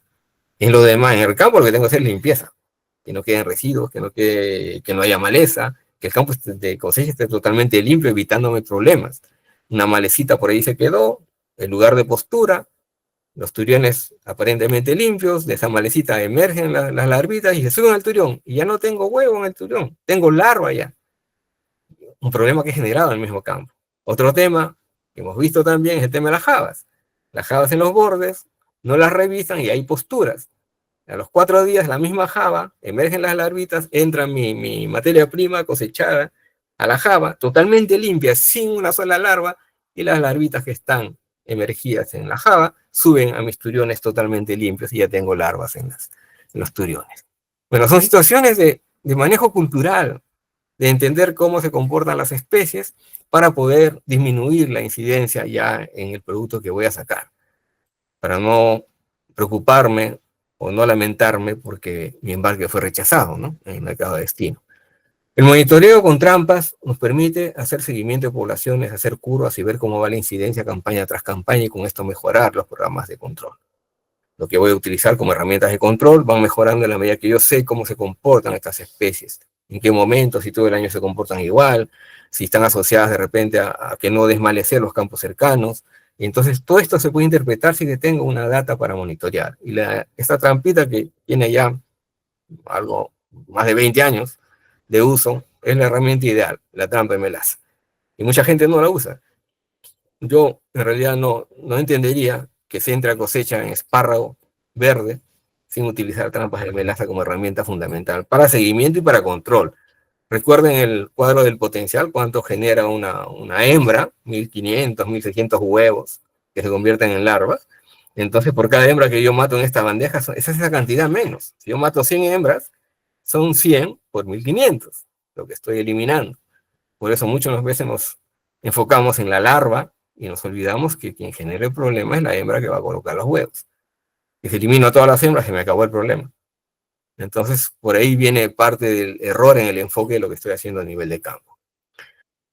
Cuando trabajamos en asesoría en convencional o en orgánico, de hecho, necesitamos desarrollar herramientas para entrenar, cartillas de seguimiento y todo para que el personal, que muchas veces no es personal profesional, calificado, tenga que ejecutar un buen trabajo a nivel de campo. Se desarrolla en cada empresa con la que trabajamos se desarrollan cartillas, seguimiento, capacitaciones y entrenamiento permanente para garantizar que la evaluación sea óptima. Y con estos datos, entrar con los programas de control. ¿Qué pasa durante la cosecha? Respecto a las especies cuarentenarias o los lepidópteros, más que nada, llegan de migración, mayormente vuelan muy bien, pueden volar muchos kilómetros, hay data de 100 kilómetros inclusive, y llegan al campo y colocan huevos atraídos por el olor de los brotes. Son especies nocturnas, colocan huevos. Y los huevos demoran entre 4 a 6 días por eclosionar. Lo que significa que yo no debería tener nunca un turión con larva, porque el turión no va a estar en el campo pues 5 o 6 días. Ese huevo jamás eclosionaría en realidad en el turión en el campo. Y si tengo larvas, es consecuencia que mi manejo es tan pésimo que estoy dejando residuos, estoy de turiones, estoy dejando esos turiones delgaditos se quedan en el campo, estoy dejando malezas, y con esto se me empeora la condición en el mismo campo, generándome larvas en el campo, que finalmente terminan en mi materia prima que va a ir a packing. A veces el packing, por mucho que las máquinas sean pues de primer nivel, siempre queda algo, algún huevo escondido, alguna larvita escondida allí, que termina finalmente en el mercado de destino. ¿No? Y eso se va empeorando a medida que avanza la cosecha, van pasando los días y sigo dejando más residuos y sigo dejando más malezas y la condición se empeora, ¿no? Entonces, mientras avanzan los días, mayor es el riesgo de que se encuentre en los últimos días de cosecha la incidencia de posturas o de larvas, ¿no? En la materia prima. Esto es lo que se nos pidió en el proyecto que se hizo entre el 2020 hasta el 22-23 con SENASA para demostrarle a EIFIS que sí había capacidad de las empresas para generar información de campo, tener programas de control y finalmente pedir que se saque el bromuro de metilo. Lamentablemente esto solo lo confirmó la empresa de espárrago orgánico, las demás, y más, muchas se opusieron, diciendo que no se podía monitorear en las bandejas de melaza, que no se puede identificar, que hay que ser un especialista para identificar. Hasta el último de los obreros entrenados se identifica especies en bandeja cuando es bien entrenado. Entonces, este programa funciona, ya lo demostramos, y es la herramienta para poder demostrarle a los países de destino que estamos en capacidad de hacer bien las cosas para reducir la posibilidad de enviar plagas cuarentenarias a los mercados de destino. Obviamente implementado todo un programa. Entre los patógenos del espárrago, los conocidos, Roya, Staphylococcus, Cercospora. Hace mucho que no habíamos Cercospora. El año pasado hemos visto una manifestación en el norte de Chico de manera tremenda. Roya, Staphylococcus, bueno, son los que siempre vemos aquí en el norte. Y Fusarium. Fusarium, un poco dan siempre hemos escuchado comentarios, hemos participado en eventos en lo que se hablaba de la declinación de la esparraguera, como un concepto ya, la declinación de la esparraguera, ¿no?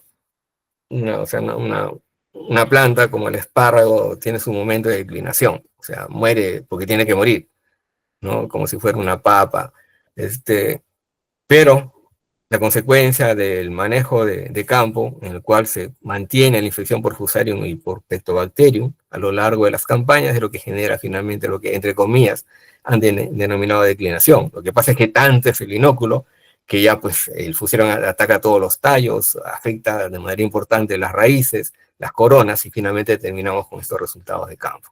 Y cuando se corrige, tenemos la vista del otro lado. Es el mismo campo, es el mismo campo.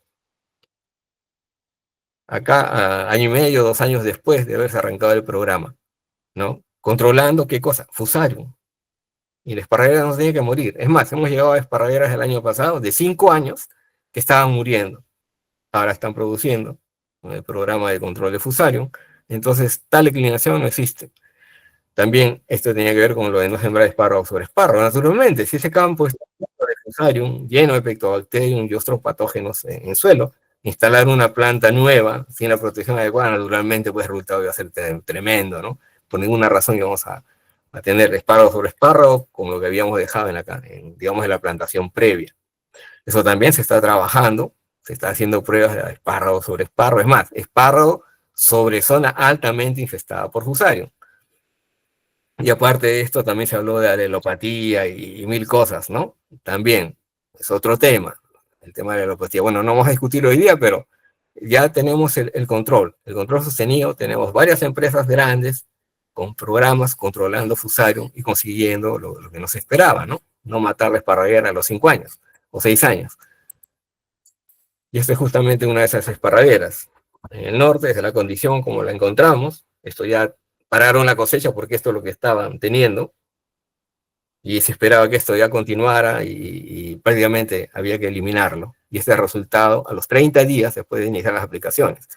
Hasta nosotros nos sorprendimos porque hemos visto recuperación, pero no a este nivel, ¿no? Entonces el manejo adecuado, del modo adecuado, sabiendo lo que está pasando a nivel de campo, sí nos permite tener controles precisos sobre algo que ya conozco, ¿no? Normalmente se ha estado trabajando a ojo cerrado. Bueno, es un patógeno, hay que aplicarle cualquier fungicida, ¿no? Sin saber exactamente si era el adecuado o si se hacía sostenido. Los patógenos siguen multiplicando, se generan inóculos, y mientras no eliminamos esta generación constante de inóculos, va a ser imposible que tengamos un control del patógeno o del nematode. Bien, este es para el programa de patógenos también, lo estamos llevando a varias empresas, está funcionando bien, estamos ahorita ajustando el tema de las enfermedades foliares, pero a nivel de suelo ya ha sido una barrera que entramos, el resultado es el mismo, control total de Fusarium, de Pectobacterium, y con ello ya recuperación de la esparraguera. Estoy en la zona de Barranca, también por el tema de nematodes.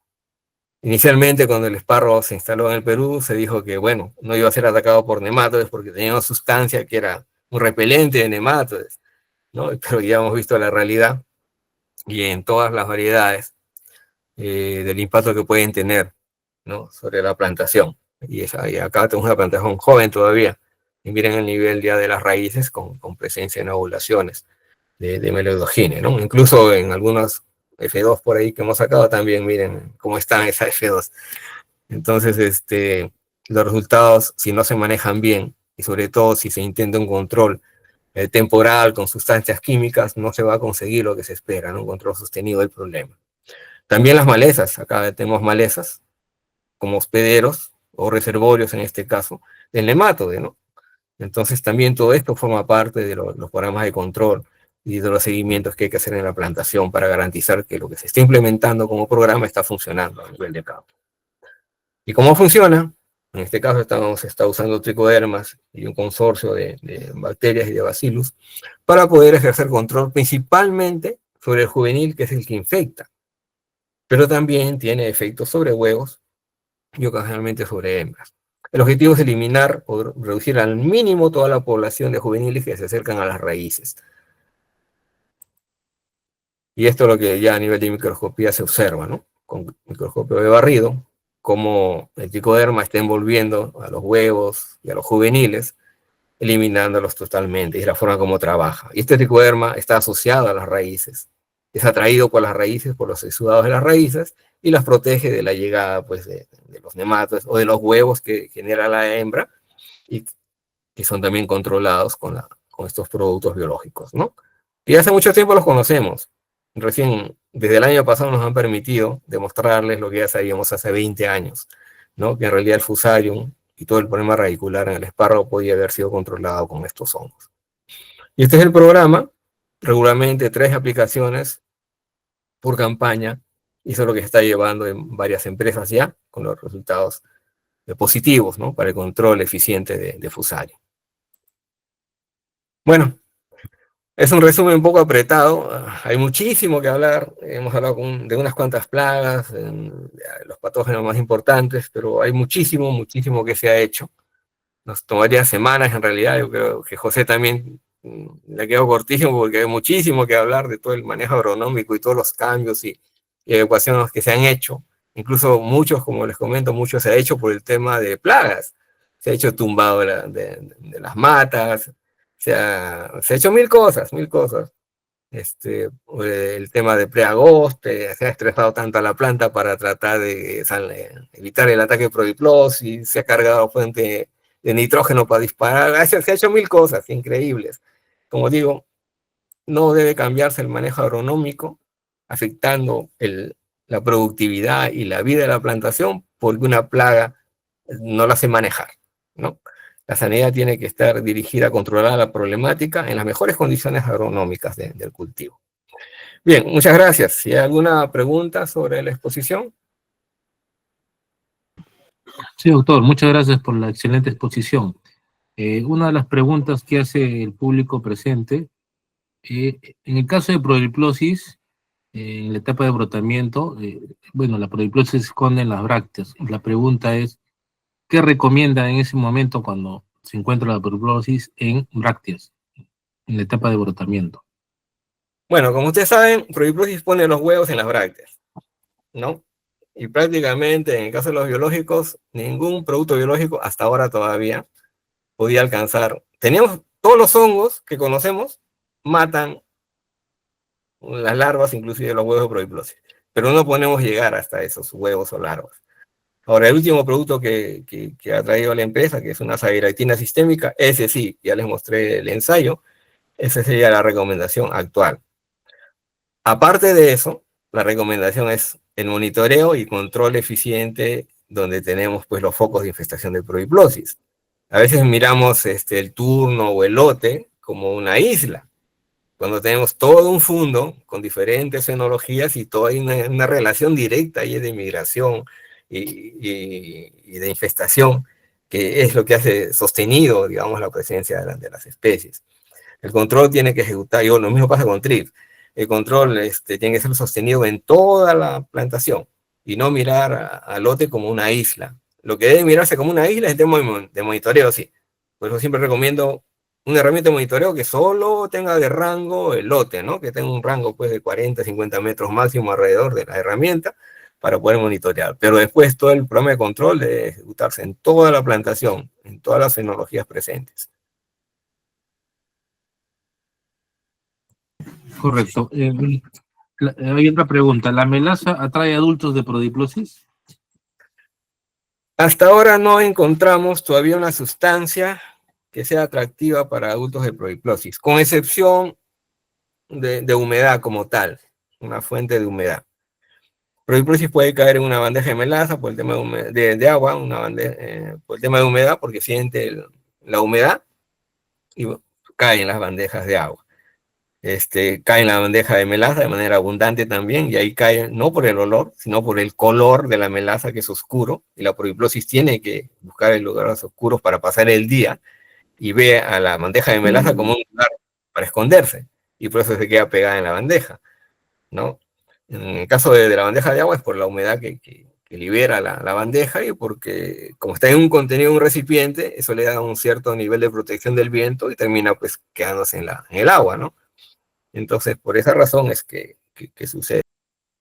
¿Sí? ¿Alguna Nos otra? nos preguntan si el producto que se ha empleado para control de prohidrosis también controla en pimiento. ¿Alguna experiencia de esta plaga en otros cultivos? Debería hacerlo porque en otros países, en Estados Unidos sobre todo, lo emplean para diferentes hortalizas, sino que acá no se nos ha permitido, porque hay que hacerlo pues en condiciones de buen manejo, ¿no? Tiene que ser en una empresa, en un agricultor pequeño, en la primera duda le meten un bombazo, así que tiene que ser bajo condiciones de una empresa donde se garantice la investigación y el seguimiento, ¿no? Pero sí, de hecho que en cualquier hortaliza, incluso en varios frutales, se está trabajando para chanchito en uva, en arándano, para control de escarabajos barrenadores en arándano. El uso actual el potencial es tremendo de esa materia. Es una azadiractina sistémica.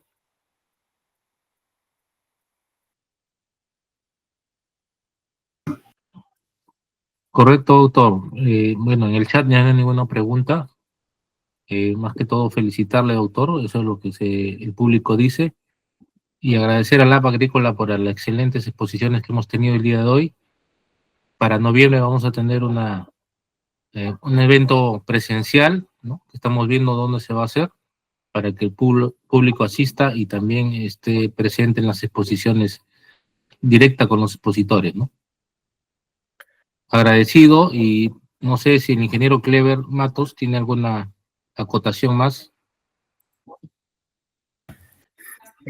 Muchas gracias Martín solamente quería preguntarle al doctor en la experiencia que tiene en heterorhabditis para el tema de Proarna, porque por ahí preguntaron sobre Proarna, con qué dosis están trabajando, o estamos trabajando en los campos, y también el tema de Fusarium, con cuánto están la dosis que están trabajando de los antagonistas con el cual ha tenido experiencia, doctor. Listo, ya, listo, claro, gracias. Bien, el tema de Proarna, yo creo que ya sí nos ha tomado un buen tiempo, como 5 años de investigación de campo, justo en Paiján. Ya tenemos exactamente cómo es que funciona el asunto. Proarna, como ha comentado José también, es una plaga de un ciclo de año, anual, pero ya sabemos en qué momentos desarrolla cada fase. A finales de octubre, en mes de noviembre, salen las ninfas finales, se colocan en el follaje o en los turiones, si es que hay turiones en ese momento.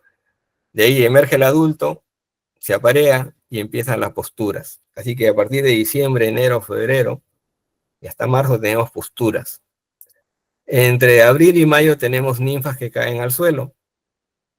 Y de ahí en adelante las ninfas desarrollan y se van profundizando cada vez más. Y recién vuelven a aparecer en la parte alta en los meses de octubre nuevamente. Entonces, conociendo todo este ciclo y ya teniendo las herramientas, porque hemos probado también, como les digo, entomopatógenos para posturas, para adultos también, y heterorhabditis, para el caso de las ninfas, sabemos más o menos en qué momento sí se debe aplicar de manera razonable, y en qué momentos el gasto pues es medio complicado porque está muy profunda y más difícil de llegar incluso con los nematodes. La dosis que se está empleando son 150 millones por aplicación. Y según se vaya evaluando en el proceso, se repite o no las aplicaciones. Lo ideal que las aplicaciones sean en los momentos en que caen las ninfas, estamos hablando de entre marzo a mayo, quizá algo de junio en ese periodo, de hacer aplicaciones, y luego volver a aplicar más o menos entre octubre y noviembre, que es el momento que están subiendo para convertirse en adultos, que serían los 2 momentos adecuados. Y hay que hacer aplicaciones de 150 millones, por hectárea, y luego monitorear a los 25 o 30 días cómo va el nivel de infección y repetir si es necesario. Ese es más o menos el manejo en el caso de heterorhabditis, y esa es la dosis. Para el caso de la otra consulta sobre qué plaga, igual. Era sobre Fusarium, doctor. Fusarium, listo. Para Fusarium sí ya está confirmado, utilizamos 2 kilos de tricoderma en 3 aplicaciones, o sea, 6 kilos por hectárea, y a esto le sumamos un consorcio de microorganismos. El tricoderma es el factor principal de control de inóculos y sobre Fusarium. Además, tiene varias actividades. Descompone materia, cicatriza lesiones, induce resistencia, y tiene diferentes condicionantes que favorecen la actividad no solo de antagonismo, sino también de mejorar la condición misma del tejido lesionado, de la corona. Y el otro consorcio lo que va a hacer es darle condiciones al suelo para que la planta empiece a generar más raíces. O sea, tenemos una planta que está sanándose, se está muriendo el inóculo de Fusarium, Pectobacterium ya no se va a activar, y eso se activa en el verano. Por eso estoy diciendo, no, el verano no da duro, no le da duro Fusarium, le da duro la consecuencia de Fusarium, que en este caso es Pectobacterium, antes Erwinia. Entonces, con estas dosis se maneja bien el control de Fusarium. Ya lo estamos comprobando en todas las empresas que nos llaman para el tema del control de Fusarium. Doctor, sí, hay una pregunta del público, ¿no? ¿Se puede usar hongos y bacterias para el control de huevos y larvas y luego aplicar insecticidas? ¿Cuál es su comentario, doctor? Mi comentario, como les digo, es el siguiente. No tiene sentido que yo... a ver, para empezar, lo que hacemos nosotros es manejo integrado. Y dentro del manejo integrado, control biológico. Nosotros no hacemos control integrado, que eso es lo que se hacía en los años 50. En los años 50 se hacía, pues, controladores biológicos y químicos intercalados. Bueno, han pasado 70 años y hemos aprendido que no existe ninguna materia química que pueda ser ni amigable ni compatible con el desarrollo de organismos en la plantación como tales. Entonces, yo jamás recomiendo uso de sustancias químicas con los programas de manejo integrado, utilizando control biológico. De repente un extracto vegetal, doctor. No, es diferente, es todo lo que son extractos vegetales o metabolitos. Por ejemplo, los espinosines son metabolitos de bacterias. los consideran dentro de los químicos, pero en realidad son metabolitos. El Bacillus thuringiensis a veces lo consideran incluso dentro de los químicos, y es un Bacillus, ¿no? Entonces, no, hay una cantidad enorme de herramientas, extractos, metabolitos, una enorme cantidad de microorganismos, diferentes tipos de Bacillus y otros microorganismos diversos, y entomopatógenos también. Entonces, es tan amplio lo que hay disponible que no hay necesidad de usar ya productos químicos para el manejo. Y con el riesgo que ustedes saben de los residuos, que finalmente puede ser que no llegue la plaga, pero sí llega el residuo y mi rechazo ya no va a ser por la plaga, sino por lo que han encontrado, ¿no? En el producto que van a consumir ellos. Ya en el extranjero no quieren consumir venenos. Así de sencillo, ese es el mensaje que eso, se nos ha enviado, ¿no? Ya no quieren consumir veneno. ¿Qué productos biológicos se pueden aplicar en la hora crepuscular? En la hora crepuscular, a ver, bueno, eso estamos mejorando también. Sí, entiendo. Estamos mejorando en eso también. Yo diría que los últimos 10 años hemos cambiado mucho nuestros propios conceptos. Antes los hongos iban separados, las bacterias iban separadas, nunca combinábamos dos entomopatógenos porque uno le ganaba al otro. Bueno, ya eso ya lo hemos superado. Ahora combinamos en un solo producto diversos entomopatógenos. Es más, a veces los combinamos con antagonistas en el mismo producto, combinamos bacterias con hongos, que antes era imposible de pensar hacerlo. Hemos aprendido y seguimos aprendiendo.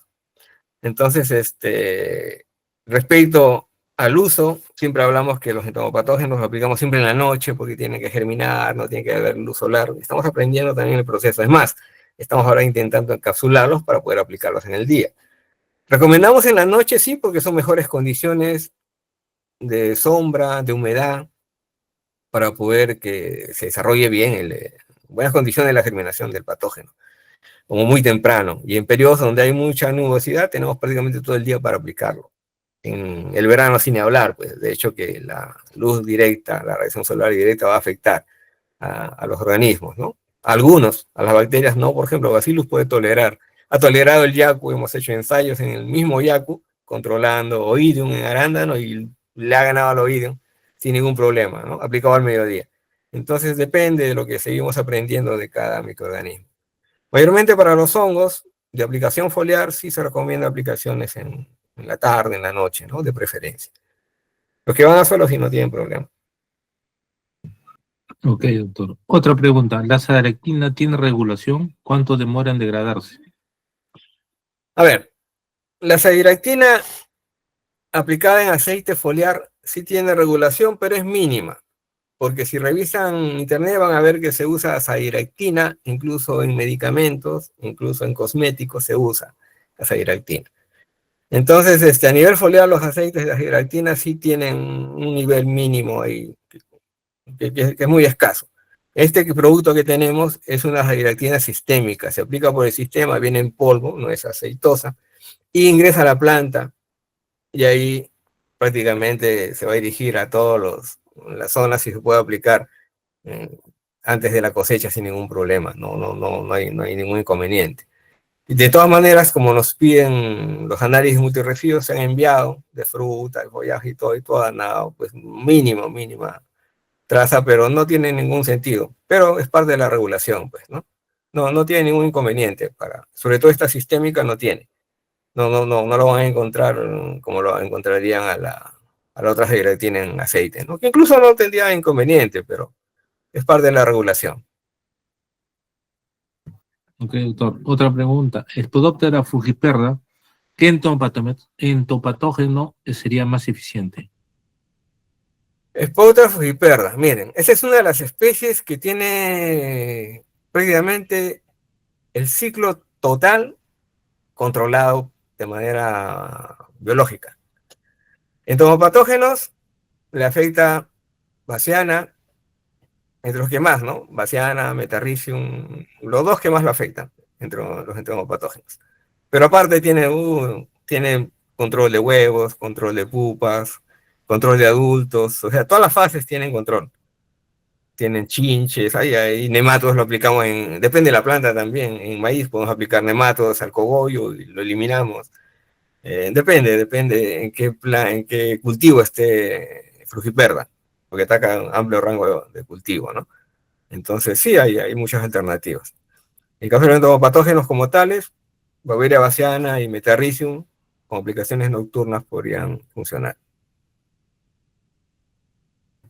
Nos preguntan sobre la roya, ¿qué producto químico podemos usar para controlarlo?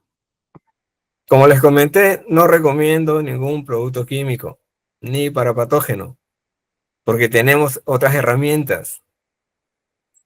También manejo productos químicos cuando ya pues llega una empresa, estamos con su manejo, su paquete ahí, y lo que hago es tratar de reducir momentos, aplicaciones y todo, ¿no? Porque es parte de su manejo, hasta que finalmente van ingresando con los productos biológicos. Pero yo en un paquete, si yo tuviera que diseñarlo, yo jamás colocaría un producto químico. No esperen que les recomiende un producto químico para roya, oidium, stenfilium, cuando tengo otras herramientas. Imaginen, me preguntan, ¿habrá un producto químico para fusarium? Yo estaría loco para darles el nombre de un producto químico para fusarium con lo que estamos consiguiendo en campo, ¿no? ¿Qué producto biológico recomendaría en todo caso, doctor, para la roya? Para la roya, una combinación de tricodermas con Bacillus subtilis u otros bacillus. El tema de organismos también, entiendan que no todos de la misma especie funcionan igual. Son organismos vivos, por lo menos los que producimos aquí son vivos. Entonces, depende de las cepas. Hay buenas cepas de Bacillus subtilis, buenas cepas de diferentes hongos, pero son herramientas que tranquilamente pueden controlar roya. Ahora, todos los organismos que se colocan en el campo tienen actividad preventiva. En el caso de las aplicaciones de los antagonistas, se instalan porque son parte normal. Es más, lo recuperamos, podemos ir a una hoja y recuperamos antagonistas. Podemos ir a un brote y recuperamos antagonistas. O sea, es normal que estén allí, sino que en dosis muy, muy pequeñitas. Entonces lo que hacemos nosotros es colocar dosis mayores para generar esta condición, ¿no? Cuando ya llega la espora del patógeno, encuentra al antagonista y no se puede desarrollar o es atacada por el antagonista. Pero tenemos ahí, como les digo, bacillus, tenemos tricodermas que tranquilamente pueden ejercer un buen control. Pero no esperen pues que la roya esté ya pues reventando para que se ejecute el control, ¿no? En un campo que ya tiene historial de roya, debo hacer aplicaciones preventivas. Recuerden que la roya también tiene inóculo en el suelo, igual que stenfilium. Mucha gente se olvida que en el suelo están los inóculos. No parte de la estrategia de manejo con biológicos es que ataquemos todo el inóculo del suelo y también ataquemos digamos, el desarrollo del nuevo inóculo en el follaje, ¿no? Es parte de la estrategia de control. Por acá hay una pregunta sobre el aceite de neem, ¿no? Si es efectivo, ¿no? Y habría que explicarle la diferencia con el producto de la sarectina que tenemos, como azazol, ¿no? Claro, sí, el aceite de neem es efectivo, va a depender también nuevamente de qué fuente vengan, de qué empresa venga. Hay algunos que son efectivos, pero el producto que nosotros estamos trayendo es un producto que viene en formulación en polvo, por lo cual puede ser aplicado por el sistema. También se puede aplicar hacer aplicaciones foliares de efecto rápido y no utiliza aceite. No trabajamos con aceites de neem. Yo he visto, sí, algunas pruebas. El problema es que a veces se encuentran resultados buenos y resultados malos, ¿no? Diferente a estos productos que estamos trayendo sin aceites, donde prácticamente todos los resultados son positivos, más o menos, ¿no? Dependiendo de las dosis. Es un tema de dosis también, como pasa con los microorganismos. Un ejemplo, estamos controlando muy bien Paranómala en suelo con el nematode, y ahora tenemos una nueva especie, bueno, por un error de manejo de la empresa, otra especie de más tamaño, es casi 7, 8 veces más grande, y es complicado con la dosis que manejamos, es complicado. No es un tema ya de dosis, como todo, ¿no? Entonces, en el caso de las acidractinas, incluso en los aceites también va a depender de tipo de organismo al que quiero tratar de controlar, ¿no? Y eso hay que hacer ensayos para determinar la dosis más adecuada. Una misma dosis no puede funcionar para todos los organismos. Ok, otra pregunta. ¿Qué diferencia hay entre el Trichoderma harzianum y Aspergillum? ¿Y qué trichoderma maneja la agrícola? A ver, lado agrícola, entre Aspergillum o cualquier otro tricoderma, insisto, es un tema de cepa. Yo puedo tener una muy buena cepa de Harzianum o una muy buena cepa de Aspergillum, o de viride, o cualquier otro tricoderma, y puedo tener de la misma especie otra cepa pésima. Por eso los laboratorios que desarrollan investigación, que tienen sus bancos de cepas, constantemente están haciendo esos chequeos. Y una cepa que puede ser muy buena, por ejemplo, Asperellum, que sea muy buena para Oidium, o ser muy buena para Fusarium, puede ser pésima para la Ceviplodia o para Alternaria. Pues este proceso no existe un organismo maravilloso que mate a todo. Así como tampoco existe un químico en esa condición. Entonces, las cepas se van chequeando. Es más, hay condicionantes que favorecen o desfavorecen o al patógeno o al benéfico. Ya también lo tenemos. Tenemos tricodermas que soportan altas temperaturas, que soportan ciertos niveles de pH. Sabemos los patógenos cómo funcionan respecto a eso, y eso es importante. No es tan fácil. Los microorganismos son organismos vivos y que tienen condicionantes que favorecen su actividad o su virulencia, y va a depender de eso, ¿no? Nosotros no podemos enviar los mismos tricodermas que estamos trabajando, por ejemplo, en la zona de Costa Central, para que trabajen en Piura en esas condiciones, ¿no? Ya tenemos otros tricodermas, y que puede ser incluso de la misma especie. Puede ser un Asperellum que tolera más temperaturas y también otras condiciones.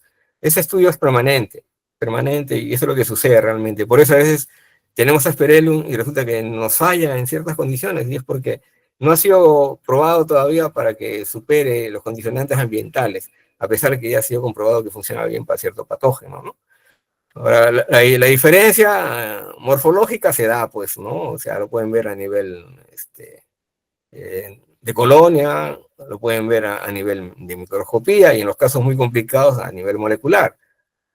A veces tienen ciertas coloraciones, cierta velocidad, pero hemos encontrado incluso dentro de los mismos tricodermas otras velocidades en el desarrollo. Algunas micelia más rápido, otras porula más rápido. O sea, son condicionantes, son organismos vivos. O sea, no esperemos que un organismo vivo actúe como una máquina o como una sustancia química. Se va a adaptar y va a superar ciertas condiciones. Algunos serán más rápidos, otros más lentos.